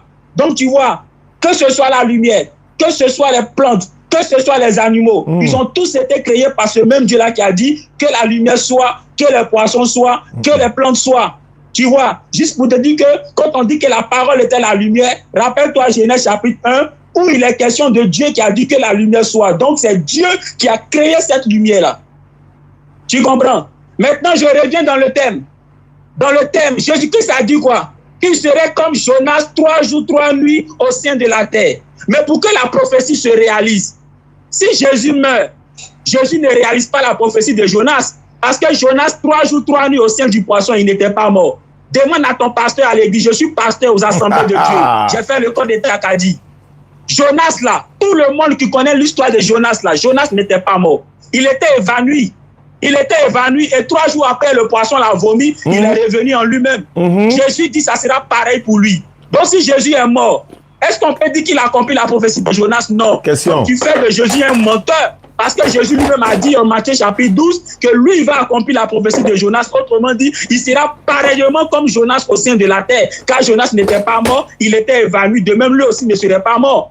Maintenant, quand Hébreux chapitre 5, le verset 7 dit que quand Jésus a supplié Dieu de le sauver de la mort, Dieu l'a exaucé. Claire. Quand on dit Dieu a exaucé quelqu'un qui a demandé Dieu de le sauver de la mort, ça veut dire quoi? Ça veut dire que Dieu l'a laissé mourir ou bien Dieu l'a empêché de mourir.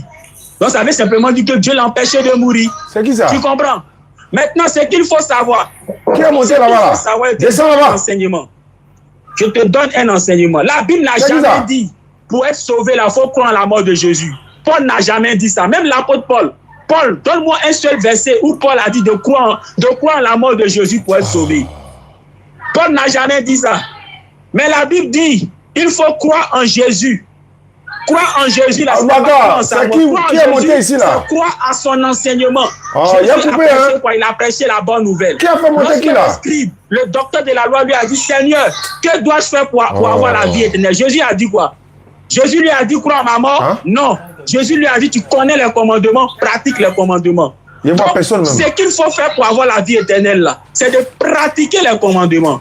Maintenant, Paul nous enseigne que quoi? Dieu, il est miséricordieux. Qui a fait ça? Il sait que quoi? Même si on pratique les commandements, nous sommes imparfaits. Il peut nous arriver de trébucher. Même si on a de bonnes intentions, il peut nous arriver parfois de voler. Il peut nous arriver parfois de faire du mal à quelqu'un. Ce qui est une infraction au commandement de Dieu. Mais comme tu as le désir d'appliquer le commandement de Dieu, Dieu dit, toujours dans la Bible, il fait miséricorde à ceux qui le craignent. Donc Dieu fait grâce à ceux qui le craignent. Donc voilà pourquoi la grâce intervient. La grâce n'intervient pas pour ceux qui sont fous des commandements de Dieu. Mais la grâce intervient en faveur de ceux qui craignent Dieu parce que Dieu sait que quoi? Quand bien même qu'ils vont faire des efforts pour marcher dans sa parole, pour se sanctifier, il peut leur arriver de trébucher. Donc Dieu les fait grâce. Tu comprends? Je m'arrête là. Je te donne la parole. Attends, je parle, Jean-Luc, je parle avant, vu que je suis aussi modérateur sur Stade, si tu me permets. Oui, moi, je respecte, même si je suis musulman, je respecte le frère Nelson, disciple de Jésus. Nelson, il a posé une question. Il a dit, qui est la parole? Déjà, premièrement, qui est la parole dans Jean 1? Et pourquoi est-ce qu'il est dit que la parole, elle est Dieu? Si la parole, c'est Jésus, est-ce que, quand on dit que la parole est Dieu, est-ce que Jésus est Dieu dans Jean 1? C'est ça la question de disciple de Jésus. Très bien, je réponds à cette question. Lorsque Jean 1 dit la parole était avec Dieu et la parole était Dieu, ici, la parole était avec Dieu là. Ce Dieu-là, c'est le Dieu suprême. Mais en disant par la suite, cette parole qui était avec Dieu était Dieu, c'est pour dire ici que cette parole-là était de nature divine. Cette parole-là est divine. Maintenant, ce même Jean qui dit que cette parole qui était avec le Dieu suprême là, ce même Jean-là qui a dit que cette parole-là aussi est divine là, il explique au verset 3. Il dit c'est par cette parole-là que Dieu a créé. Donc cette parole-là, elle a un pouvoir créatrice. C'est l'instrument que Dieu utilise pour créer. Tu comprends? Il dit c'est par cette parole-là que Dieu a créé toutes choses. Et c'est cette même parole-là que Dieu a fait chair. Oui, c'est cette même parole-là que Dieu a fait chair. Mais il y a attends. combien de dieux, mon frère, là? Là, t'as sorti combien de dieux, là? Ah là là. Mon frère, Non, il a un Dieu. Ok. Parce qu'on dit que la parole était avec Dieu. Et était Dieu. Et c'est qui Dieu? Était Dieu. Ici, c'est pour mettre en relief sa nature divine. Ça s'apprend. La parole était Dieu. Donc cette parole-là était lui-même Dieu. Donc qui est ce Dieu-là? Quelle est la parole? C'est une petite question, je t'explique. Moi, j'ai la chance de faire l'école pastorale, j'ai fait les cours de théologie, je connais. Quand tu prends les textes originaux, je rentre dans les textes originaux. Dans les textes originaux, là, la parole était avec Dieu, là. Le Dieu, là, ça s'écrit Othéos. Othéos. Tous ceux qui ont fait la théologie qui nous écoutent peuvent le confirmer. Il y a le logos et théos, ok. Le logos, ça, c'est la parole, c'est le verbe. Mais le logos qui était Dieu. Le logos qui était Dieu. S'il te plaît, si nous deux on parle en même temps, tu vas empêcher les gens de comprendre. S'il te plaît. La parole était avec Dieu. Le Dieu là, c'est Othéos. En mettant Othéos dans ce contexte, c'est pour dire que ce Dieu là, c'est le Dieu suprême. Maintenant, la parole était avec Dieu là. La parole était Dieu là. Ça, c'est Théon. C'est Théon et non Othéos. Pourquoi on met Théon pour Dieu, la parole là, mais le Dieu avec qui était la parole, on met Othéos. C'est en cela que... Il va monter en grec avec toi maintenant. Comme tu es pourri là. Lorsque Jean dit, la parole était Dieu, Théon, en grec, Jean n'est pas en train de dire que la parole est Dieu elle-même. Mais Jean est en train de dire que la parole a des caractéristiques divines. C'est tout ce que ça veut dire. Ouais. Et le verset 3 l'explique. Dieu avec qui était la parole là, il créa toutes choses par la parole. Donc cette parole là a un pouvoir créatrice. Ça explique Genèse chapitre 1. Quand Dieu veut créer, il dit quoi? Que la terre soit. Même la lumière. Le même Jean dit que la parole était la lumière. Le même Jean, tu as oublié, Jean dit quoi? Cette parole était la véritable lumière qui est venue dans le monde. Mais Genèse chapitre 1 dit quoi? N'est-ce pas Dieu qui a dit que la lumière soit? Donc c'est pour dire que la parole a été créée par qui? Par le Dieu avec qui était la parole là. Ce n'est pas lui en Genèse chapitre 1 qui a dit que la lumière soit. Oh, Jean dit cette parole est la véritable lumière. Juste pour te dire quoi? La parole même que Dieu utilise pour créer là, Dieu lui-même là, il a créé cette parole là. Il a créé cette parole là. Genèse chapitre 1. Et là, donc t'as deux. Attends, excuse-moi de te couper, mon frère. Parce que là, tu disais, franchement, écoute ce que tu dis. Donc là, d'après toi, il y a deux créateurs. Donc Dieu a créé un autre créateur et à ses côtés, ce créateur-là a créé d'autres choses. Pour les personnes qui sont en live, allez dans Colossiens 1, 15. S'il vous plaît. Parce que là, il a transporté le gars dans la divinité. Là, tu es en train de dire qu'il y a deux créateurs. Donc Dieu a créé quelqu'un, donc sa parole a été créée. Donc on sait très bien que la parole de Dieu est éternelle. Dieu ne peut pas créer ta parole. Bon. Comme les musulmans qui croient au Coran, le Coran c'est la parole de Dieu. Elle n'a pas été créée, la parole de Dieu. Elle est éternelle, la parole de Dieu. Bref. aller dans Colossiens et on va vous montrer qui est ce Jésus-là. Colossiens 1,15. Le Fils est l'image du Dieu invisible, le premier-né de toute la création. Donc ça, c'est son autorité qu'il a sur la création. En effet, c'est en lui que tout a été créé, dans le ciel, sur la terre, le visible et l'invisible. Trône, souveraineté, domination, Divinité. autorité, Tout a été créé par lui et pour lui. Il existe avant toute chose et tout subsiste en lui. On va s'arrêter là. Si toute chose a été créée par lui, comment lui-même qui a été créé, toi, dans ce contexte-là, peut créer toute chose? Parce que si, là, il a écrit toute chose a été créée par lui. Il ne peut pas être le créateur et être lui-même créé, mon frère.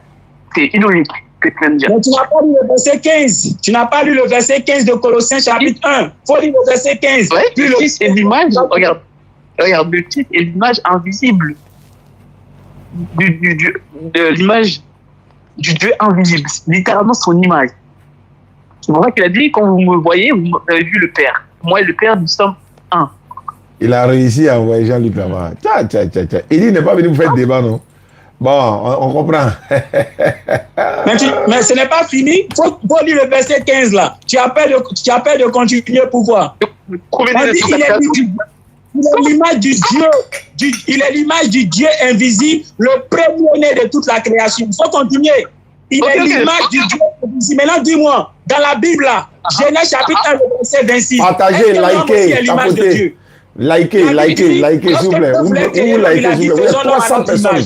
300 personnes par chacun a liké. Ça va sécuriser un peu le live. Il a dit aussi que l'homme est l'image de Dieu. 250. Pour toi, c'est beaucoup ça. Quand Paul dit Jésus est l'image de Dieu, ça veut dire Jésus est Dieu. Il y a 300 personnes. 300 personnes. Likez, non? Voilà, ils n'ont qu'à liker YouTube là. On a 78 likes. Ça fait 82 likes. Je ne parle pas de l'image du Dieu invisible. Allons-y. De tout a été créé par lui. 82 likes. Lisez bien. En effet, c'est en lui. Regardez, les gens écoutez bien. 85 likes. Dans la Bible a écrit que tout a été créé par lui. Donc, vous voyez les anges. Donc, dans les cieux, sur la terre, tout ce qui existe a été créé par lui. Et rien de ce qui a été créé n'a été créé sans lui. C'est-à-dire qu'il est l'auteur de la création. Donc, d'après ce faux pasteur musulman, Jésus a été créé par Dieu et Dieu. 92 likes, c'est bon, allons-y, tapotez, s'il vous plaît. Ça, c'est des témoignages ils vont couper en même temps, s'il vous plaît. Dieu est le seul créateur, on le sait. Écoute. Attends, mon frère, laisse-moi finir. Dieu est le seul créateur, point final. Jésus est justement la parole. Donc, c'est pour ça que la Trinité vient en jeu. C'est-à-dire que le Père, le Fils et le Saint-Esprit, c'est un seul être qui fait Dieu. Toi, t'es un être humain comme moi. Tu t'appelles Jean, moi, je m'appelle Jean-Luc, moi, je m'appelle Nelson. Tous les deux, on est deux personnes différentes, mais tu n'as pas une nature différente de moi. On est un seul être qui fait l'être humain.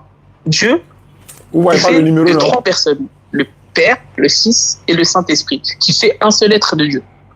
Ils n'ont pas deux natures différentes. C'est pour ça on est à 100 likes déjà, c'est bon. Jésus on dit, continue quoi, pas suffisant, on continue. Le Père, moi et le Père, nous sommes un. Ils sont un seul en être. C'est pour ça qu'on dit, je suis dans le Père. Ceux qui ne faisaient plus là, participez aussi, vous me contactez, il y a présenté la numéro tout à l'heure. Deux êtres différents. C'est deux personnes bien distinctes, ils sont un seul être. Et les deux sont créateurs. C'est pas Dieu qui a créé quelqu'un d'autre pour créer des autres choses. Non, il y a un seul créateur. 05 94 87 58 voilà. 58. Écarte pas les gens, s'il te plaît. Tu vois, bien aimé, tu as dit tellement de choses. On est à 101 likes, allons-y, alors qu'on est 300. Pour commencer. Tu vois, Jean chapitre 1 là. Où ils ont mis le pouce là, vous cliquez dessus. On dit la parole dans tous les côtés. Like là, c'est important. Le verset 14. La parole a été faite chair. Le robot là, lui, il va se dire qu'il n'y a pas de problème. Pas ici, après, lui va couper live là. Lui qui a fait la parole chair là. Entre lui et puis la parole qu'il a faite chair là, qui est au-dessus de qui? Question. Oh non. Je vais m'arrêter là parce que je crois qu'il fait non. On dit la parole a été faite chair. Lui qui a transformé la parole en chair. C'est anti-chrétien. Comment nous on va s'en sortir dans ça là? Ça y est, entre vous-même là. Vous ne vous attendez même pas. C'est elle-même qui a la mission de se faire taire. J'ai ma Bible ici. Si d'autres personnes ont leur Bible, ceux qui nous suivent en ligne, vous qui nous suivez en ligne là, tous les chrétiens qui nous suivent en ligne, Jean chapitre 1, le verset 14 dans votre Bible, il a écrit quoi? La parole a été faite chair ou bien la parole s'est faite chair. Prenez dans votre Bible, vous allez nous dire. Jean chapitre 1, le verset 14. Vous qui nous suivez en ligne, prenez. C'est la parole a été faite chair ou bien la parole est faite chair.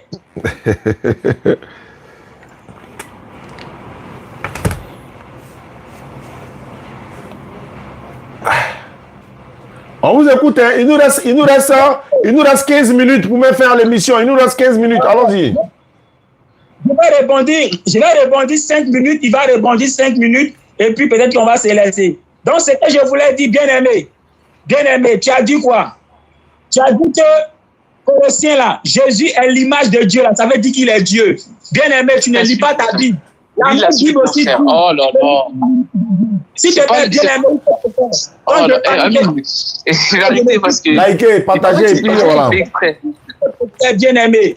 Quand tu parlais, je me suis tué. Elle a bienséance de te taire. Parce que quand tu parles pendant que je parle, ça veut dire que tu veux empêcher les gens de comprendre la vérité. Or, quand tu es dans la vérité, garde ton sang-froid comme je le fais, et puis après, tu vas intervenir. C'est comme ça. Je suis pasteur à l'église Assemblée de Dieu. J'ai fait l'école pasteur. Il veut dire que tu n'es pas son camarade. Voilà. Tu ne connais pas que je connais beaucoup de pasteurs qui ne connaissent pas. Je connais plein au vase d'honneur. Je connais plein au Foursquare, Baptiste Œuvre Mission qui croient que Jésus n'est pas Dieu. Je connais plein de pasteurs qui croient que Jésus n'est pas Dieu. Même aux assemblées de Dieu, je connais beaucoup de pasteurs qui croient que Jésus n'est pas Dieu. Je connais bien des pasteurs qui croient que Jésus-Christ n'est pas Dieu. Je connais des pasteurs qui croient que Jésus n'est pas Dieu.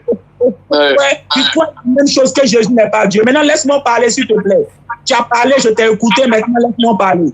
Voilà. Tu as pris Colossiens chapitre 1, le verset 15. On dit quoi? C'est Paul qui parle. Il dit Jésus est l'image du Dieu. Mais quand on dit l'image de Dieu, là, l'image de Dieu n'est pas Dieu. C'est comme la même Bible dit en Genèse chapitre 1, le verset 20. Quoi?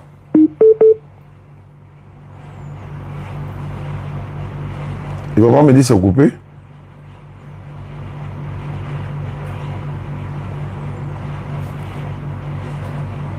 Ah, on dirait c'est coupé, hein? Bon.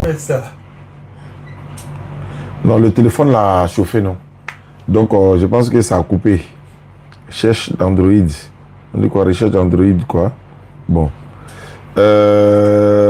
C'est coupé. Ben, je pense qu'on va voir s'ils vont revenir ou pas. Ah, ils sont là. C'est moi qui suis sorti, on dirait. Ah non. Ils sont pas là. Appel de groupe, vous avez quitté. Ah, c'est moi, j'ai quitté. Non, ils sont pas là. Ils sont pas là. Attends, je vais vérifier. Je retourne là-bas pour voir. Là, on va conclure en beauté, quoi.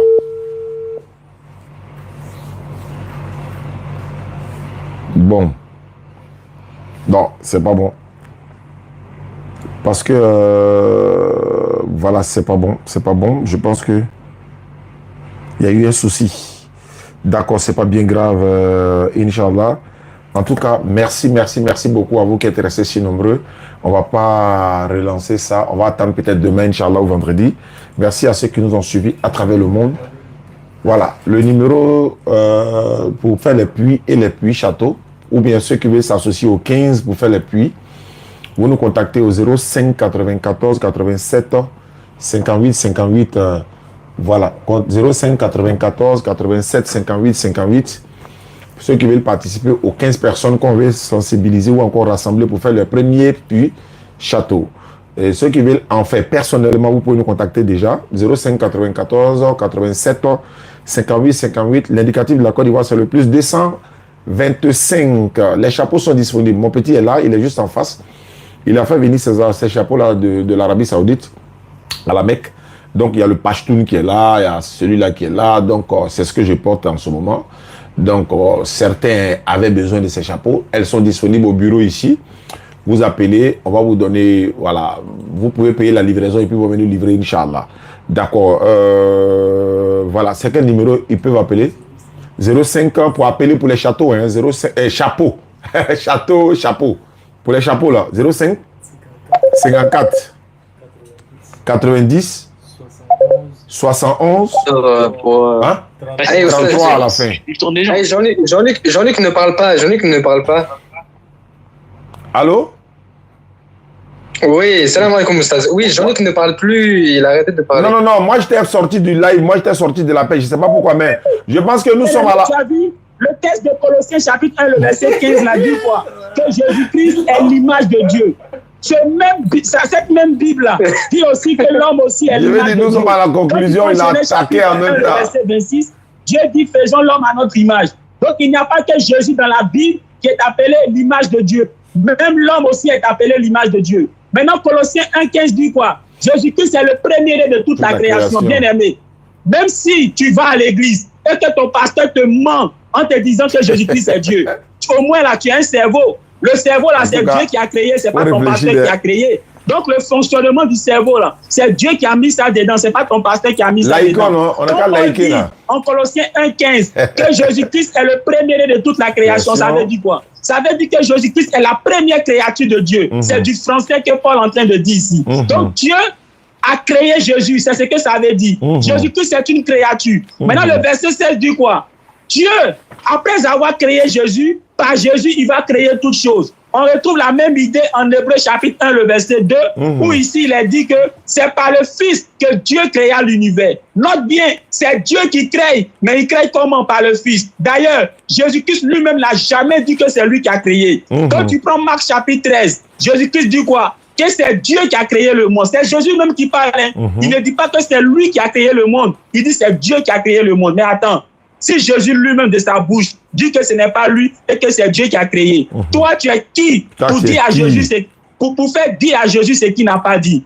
Apocalypse chapitre 3, le verset 14. Jésus lui-même dit qu'il est le commencement de la création de Dieu. Mais attends, même si ton pasteur te ment, mais il faut que tu aies l'intelligence pour comprendre que quand Jésus dit qu'il est le commencement de la création de Dieu, Jésus-Christ parle dans du français. Il est en train de te dire quoi? Il est en train de te dire qu'il est la première créature de Dieu. Tu penses que c'est pour rien que Dieu ait permis qu'on traduise la Bible en français, en anglais et autres? Si Dieu a permis qu'on traduise la Bible, qui était en araméen, qui était en hébreu dans ta langue, c'est pour que toi là, tu puisses comprendre. Parce que Dieu, il est intelligent et il t'a créé intelligent. Je connais des pasteurs assemblés de Dieu, des pasteurs vagues d'honneur, Foursquare, Œuvre Mission. Tu crois que Jésus n'est pas Dieu? Ils sont pleins.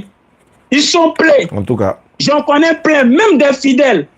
Donc là, soyons sérieux. Revenons à la Bible. 1 Corinthiens, chapitre 11, le verset 3. Paul dit quoi? Que Dieu est le chef de Jésus-Christ. Mais un Dieu qui est un chef. Toi, pour toi, Jésus est Dieu. Ton pasteur t'a menti que Jésus est Dieu. Mais Paul dit, 1 Corinthiens 11, 3, que c'est Dieu qui est le chef de Jésus. Le Dieu qui est le chef de Jésus, là, c'est qui? Ton pasteur te ment que c'est l'esprit de Jésus qui est Dieu. Luc chapitre 23. C'est qui est parti à lui dans la divinité, nous n'est pas parti là-bas. Je remets mon esprit. Si c'est son esprit qui est Dieu, le Dieu à qui il remet son esprit là, c'est qui? Tu as un cerveau. Ton cerveau là, c'est Dieu qui a créé. C'est pas ton pasteur qui a créé. Donc le cerveau que Dieu t'a donné là, c'est pour réfléchir. Jésus a dit quoi à ses disciples? Êtes-vous encore pour ne pas comprendre ces choses? Utilise l'intelligence que Dieu t'a donnée pour comprendre sa parole. L'apôtre Paul dit quoi en Romains chapitre 1, le verset 20? Il dit, quand les qualités de Dieu sont manifestes dans toute la création, rien qu'en observant la création de Dieu, on voit sa divinité, sa puissance éternelle. Tu vois, Paul est en train de dire que l'intelligence, le cerveau que Dieu nous a donné, et que tu as là, ça te permet de pouvoir comprendre Dieu, rien qu'en observant sa création. Tu vois, Jésus-Christ en Luc chapitre 6, le verset 12, la Bible dit quoi? Jésus-Christ priait. Est-ce que Dieu peut prier? Est-ce que Dieu peut prier? Lui qui est Dieu, là, il va prier qui? Mais la Bible dit que Jésus-Christ priait. Jean chapitre 17, le verset 1, la Bible dit quoi? Jésus prie en levant les yeux vers le ciel. Mais attends, quand quelqu'un prie et puis il lève les yeux vers le ciel, c'est pour se prier lui-même ou c'est pour prier quelqu'un qui est dans le ciel? Quand Jésus-Christ, en Jean chapitre 11, avant de ressusciter Lazare, il prie en disant, Père, je sais que tu m'exauces toujours, mais c'est à cause de ceux qui sont là que je te prie. Et puis après, il dit, Lazare sort. Lui qui prie en appelant Père, là, c'est qui? C'est qui? Maintenant, tu vas me dire que Jésus faisait les miracles, donc il est Dieu. La Bible dit que c'est Dieu qui faisait les miracles par Jésus. Jean chapitre 3, Nicodème a dit quoi à Jésus? Maître, nous savons que ce que tu fais là, c'est Dieu qui le fait à travers de toi. C'est Nicodème même qui a dit ça. L'aveugle que Jésus a guéri, quand on lui a demandé, que penses-tu de celui qui t'a guéri? Il a dit quoi? Il dit, je sais que c'est un ton combat. Toi qui n'es pas aveugle physiquement, là, toi à qui Dieu a donné cerveau, là, c'est toi qui penches gauche, tu penches de façon maladroite. Mais soyons sérieux. Je connais plein de pasteurs, plein de pasteurs qui croient que Jésus-Christ n'est pas Dieu. Tu sais, cette histoire de Jésus-Christ est Dieu, là. C'est l'église catholique qui l'a envoyé. Demande à ton pasteur. Tu appartiens à une église, non, demande à ton pasteur. Le concile de Nicée, en langue avec Constantin, avec l'empereur Constantin. C'est l'église catholique qui a fait de Jésus Dieu. Et ça, on l'enseigne dans toutes les écoles pastorales. Tous ceux qui sont devenus pasteurs, qui ont fait l'école pastorale, le savent. Est-ce que ton pasteur t'a dit ça? Jamais. Mais non, même s'il ne t'a pas dit, va sur Internet, tu as un cerveau. Le cerveau que Dieu nous a créé, là, c'est pour réfléchir. Va sur Internet, fais des recherches. Il faut laisser Nelson y répondre. La Bible dit quoi? Que nous-mêmes, là, nous devons éprouver la parole de Dieu. Est-ce que toi-même, là, tu éprouves la parole de Dieu ou bien tu te contentes seulement de... Il est démarré, hein? Là. Je suis pasteur. J'ai fait l'école pastorale. Et j'ai appris beaucoup de choses étant pasteur aux assemblées de Dieu. C'est lors du concile d'Élysée qu'ils ont fait de Jésus Dieu. Mais avant le concile de Nicée, Jésus n'était pas Dieu. Il était serviteur de Dieu, envoyé de Dieu. Mais c'est l'église catholique avec l'empereur Constantin qui ont fait de Jésus Dieu, qui ont fait des miracles. Quand ils ont fait on n'est pas eu dans Jésus, il n'est pas crucifié, vous n'êtes pas eu là-bas. On va vous laisser, je ne peux pas séparer quelqu'un là. D'autres encore ont protesté jusqu'à ce qu'aujourd'hui, on est tout ce qu'on est là. Et les gens mais attends, comment on peut croire en quelque chose que l'église catholique est... Vous appelez les gens dans le live, ils n'ont pas venir se pourrir. C'est beau, t'as fini. Comment on peut croire en quelque chose que l'église... La purité, là, si tu ne sais pas, c'est un don qui a été installé par l'église catholique. C'est un cerveau. Dieu t'a donné un cerveau, faire des recherches. Même si tu n'as pas fait de pastoral comme moi, au moins tu as un cerveau, tu peux faire des recherches. C'est l'église catholique qui a... Cessez le feu, cessez le feu. Cessez le feu. En l'an 300. Et ça s'enseigne dans toutes les écoles pastorales. D'accord.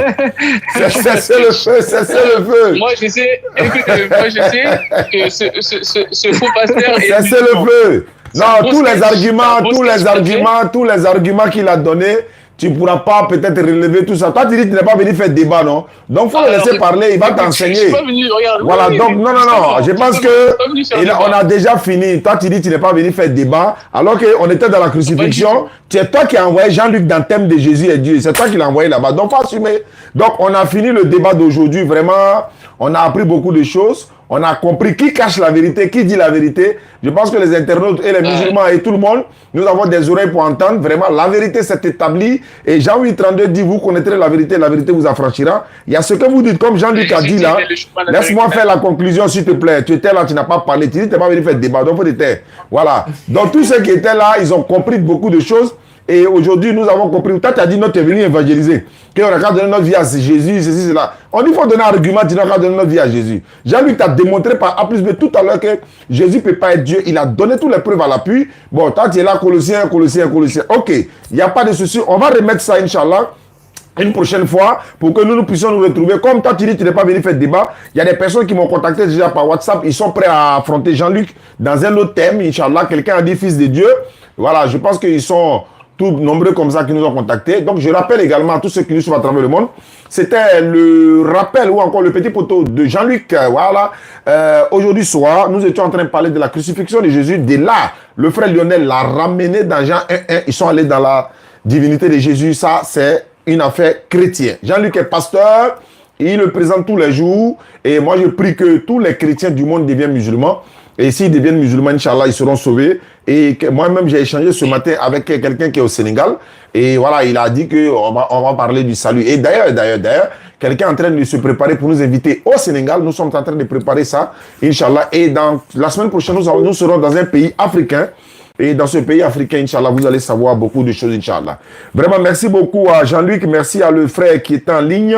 Dès qu'il y a du nouveau, on va vous revenir. Et puis, voilà, on va essayer de donner plus de détails à ces échanges-là, Inch'Allah. Merci beaucoup à vous. Et n'oubliez pas de nous contacter, ceux qui veulent faire. Je leur dis tous les jours, hein, parce qu'il y en a qui voient les vidéos en retard. Certains voient les vidéos, certains se disent, mais j'avais pas vu. Donc, je ne fais que répéter. Voilà, ceux qui veulent faire des puits et des puits châteaux, ils peuvent nous contacter. On va les aider, Inch'Allah, à pouvoir réaliser ces puits châteaux-là. Et puis également, il y a 15 personnes qui ont été... Voilà, j'ai demandé à 15 personnes de s'associer pour qu'on réalise un puits château à la mémoire de leurs parents. Ils n'ont pas pu faire partie, maman et papa, à la Mecque, au pèlerinage. Ils peuvent s'associer à nous pour que on puisse réaliser, Inch'Allah, ce puits château à la mémoire de leurs parents, Inch'Allah. Merci beaucoup à vous qui nous suivez à travers le monde.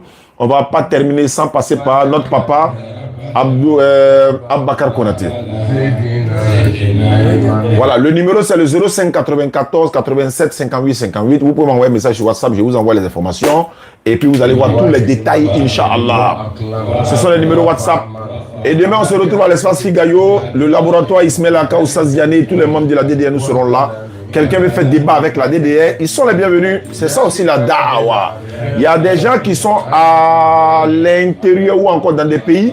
Nous leur avons dit ceci, si vous avez des vêtements que vous ne portez pas, beaucoup de vêtements des enfants, etc., vous mettez dans une barrique, vous expédiez en Côte d'Ivoire, nous allons prendre pour aller faire des dons sur la route DE, n'est-ce pas, en partance pour faire les puits. On peut distribuer ça aux enfants, on peut distribuer ça aux jeunes, voilà, ceux qui vont au champ, etc. Ça aussi, c'est beaucoup de choses, bonne action. Donc, les numéros sont là, comme vous le savez. Hein. Voilà, vous êtes en France, en Allemagne, aux États-Unis, partout où vous êtes, vous avez des vêtements, ou vos enfants ont des vêtements qui sont là, vous ne portez pas. Mettez-les tous ensemble, mettez dans une barrique, expédiez en Côte d'Ivoire, la DDR va récupérer ça. Quand on ira faire les puits dans les brousses et tout ça, on va distribuer ça aux enfants démunis. Ça serait une joie. Et on va filmer tout ça pour vous envoyer, Inch'Allah.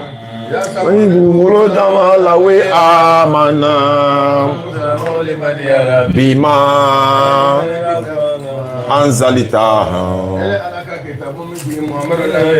Watabana Kalabatori Rasoul Ya Rabbi Allah, créateur des cieux et de la terre, nous te présentons notre pauvreté, Allah. Notre difficulté, c'est à toi que nous présentons, Allah. Nos péchés, c'est à toi que nous présentons, Allah. C'est toi que nous implorons secours, Allah. Allah, nous n'allons pas implorer les anges, jamais. On ne va pas expliquer nos problèmes au génie également, non, non, non. On ne va pas expliquer nos problèmes à nos semblables, non. Allah, c'est vers toi que nous faisons recours. Allah, si tu n'as pas pitié de nous pour régler nos problèmes, en dehors de toi, il n'y a pas quelqu'un qui peut régler ces problèmes, résoudre ces problèmes. Allah, nos enfants ont déconné, ils ont merdé. Allah, nous t'implorons, ramène nos enfants dans la voie de l'islam. Allah, l'épreuve a trouvé certains de nos enfants qui boivent l'alcool. Aujourd'hui, on dit l'alcool n'est pas interdit, voilà. C'est une épreuve. Il y a nos enfants, certains sont en train de dire que l'alcool n'est pas interdit, nos enfants sont éprouvés. Allah, on te demande pour l'amour du prophète sallam, il faut enlever l'alcool dans la bouche de nos enfants. Il y en a qui sont en train d'encourager la fornication. Il dit mèche n'est pas interdit. Tout ça là, ça est dedans. On te demande pardon. Il faut ramener nos enfants. Allah, on te demande pardon. Il faut enlever la fornication dans le comportement de nos enfants. Enlève dans nos comportements, nous-mêmes, nous tous. Allah, nous te demandons pardon d'avoir pitié de nous. Ah, chers frères et sœurs musulmans, c'est votre frère Aboubacar Konaté de la télévision Al-Bayan avec ses frères et ses élèves également. Qu'Allah facilite, on ira le voir très très bientôt. Depuis Ramadan, il dit on ira le voir, mais on va le voir, Inch'Allah. Papa, on arrive là-bas, Inch'Allah, dans la Sonama. Barakallahu fik. Merci beaucoup à vous. C'était Oussaz Diané depuis le studio de la DDR. On va se retrouver demain, Inch'Allah, pour une nouvelle édition. N'oubliez pas de vous abonner à nos différentes pages. Il y a quelqu'un qui est en train de se faire passer pour nous. Comme je l'ai dit là, c'est pas notre page, mais ce qu'il fait n'est pas bon. Je l'ai dit, je le dénonce tous les jours.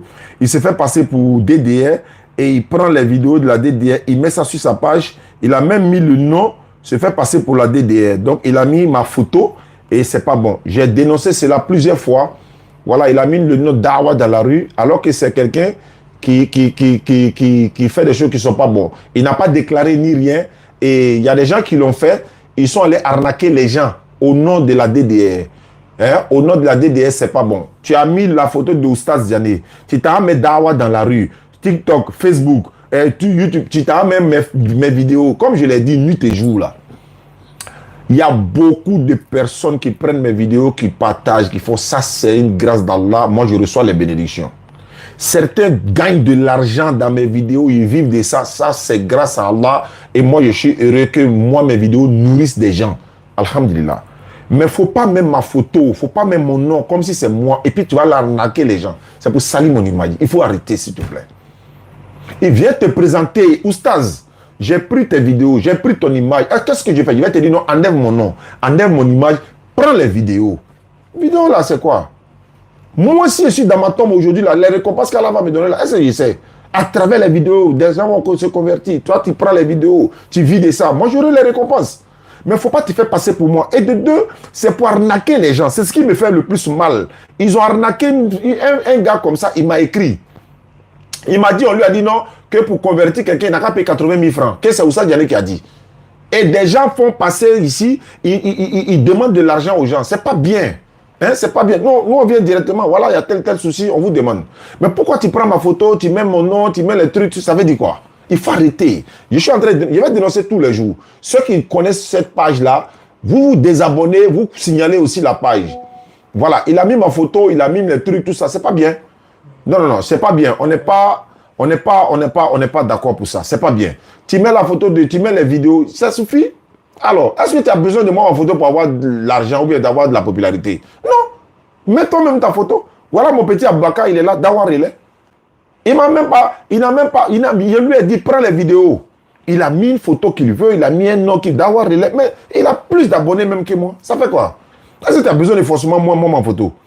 Alors, donc, s'il vous plaît, quelqu'un aussi est parti mettre ici la DDR, Islam Centre. Ça veut dire quoi? C'est pas nous.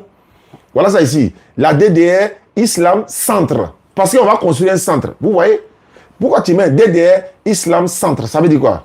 Nous, on va construire un centre. Toi, tu as créé une page. DDR, Islam Centre. C'est de l'arnaque, c'est du vol. Tant que vous ne venez pas vous présenter là, c'est de l'arnaque, c'est du vol. Le frère du Sénégal, Alpha, quand il a parlé de ça la dernière fois, dès qu'il a dit à un frère qui a une chaîne YouTube, Dawa dans la rue net, il faut qu'il rentre en contact avec moi. Il y avait un souci. Il y avait un souci parce qu'il y a des gens qui sont venus se plaindre. Et on allait trouver que ce n'était pas lui. Lui, il est venu me voir. Il a même dit, Oussa, si tu veux, il va changer le nom. Il dit, il ne faut pas changer le nom. Il dit, ou bien si tu veux, il laisse tes vidéos. Il dit, il ne faut pas laisser, il faut prendre. Je voulais juste savoir qui est derrière, c'est tout. Parce que mon nom est en danger. C'est-à-dire que c'est mon nom que vous prenez pour aller les choses. Donc, il a vu que lui, il n'avait pas de problème. C'est juste ça. On peut même poser plainte pour ça. Hein. On peut poser plainte à la PLCC. On peut poser plainte. C'est pas bon. Tu prends mon nom, pourquoi? Tu prends mon image, là, ça veut faire quoi? C'est pas bien. Faut arrêter.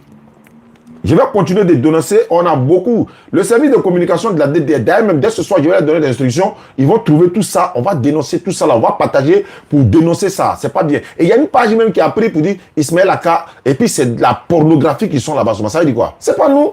C'est pas bien, les gars. S'il vous plaît. Donc, je sais que la personne me suit. Je sais qu'il me suit. Voilà. Donc, il n'a qu'à arrêter. S'il vous plaît. Voilà. Donc, pardon. Voilà ça qui est là. Donc, il n'a qu'à arrêter. Il n'a qu'à arrêter tout de suite là. Sinon, on va vraiment... Voilà, c'est pas bon. Par la grâce d'Allah. Mes vidéos sont pleines là-bas comme ça. J'ai pas de problème avec ça. Ah, quand tu partages mes vidéos là, c'est la parole d'Allah qui s'en va. Quand tu partages les vidéos, c'est la parole d'Allah. Il y en a même là. Quand ils prennent les vidéos, quand ils partagent, là où moi, il met les numéros là, il coupe, il enlève. Où je parle, par exemple, il y en a même lui là, où il fait les conversions là. Lui, c'était un chrétien. Il s'appelle, je sais pas, c'est Shakina, quelque chose comme ça. Lui, c'était un chrétien. Alors qu'on est parti, lui dit, lui prend les vidéos, même où on fait conversion, là, il enlève. Où on donne les numéros, il enlève. Où le petit poteau monte un peu, c'est là-bas, il s'en va, mais ça quoi, ça veut dire quoi? Alors que d'autres prennent les vidéos, conversion, tout, il fait passer tout parce que c'est pour transmettre le message d'Allah, le message de l'islam. Donc, aidez-moi. Vous êtes nombreux ici. Vous nous aidez, on va signaler ces pages-là.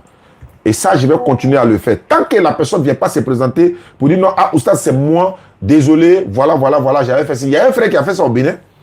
Mais quand moi j'ai vu, je suis en live dans TikTok de quelqu'un là-bas. Il dit, mais c'est quoi ça? Moi, je suis en live là-bas, quoi. Attends, moi, je suis assis à la maison. Moi, il m'a vu, oh. Et puis, il a mis mon nom, il a mis ma photo. Il l'a contacté, il a dit non. Ils ont piraté mon premier compte. C'était pour avoir plus d'abonnés, donc il a fait ça. Il a dit, je n'ai pas dit non. Viens me demander au moins pourquoi tu prends mon image pour aller l'utiliser sans mon autorisation. Même si on a une personnalité publique là, on peut poser des plaintes. Tu n'es même pas venu me voir. Tu prends en même temps, tu commences à faire truc. En même temps, tu mets mon nom, tout ça. Non, je voulais avoir 10 000 abonnés seulement. Et puis, il allait arrêter tout ça. Il dit, il faut arrêter ça. Si tu étais venu me demander avant, on allait trouver des solutions. S'il vous plaît. Merci beaucoup. Et à la prochaine.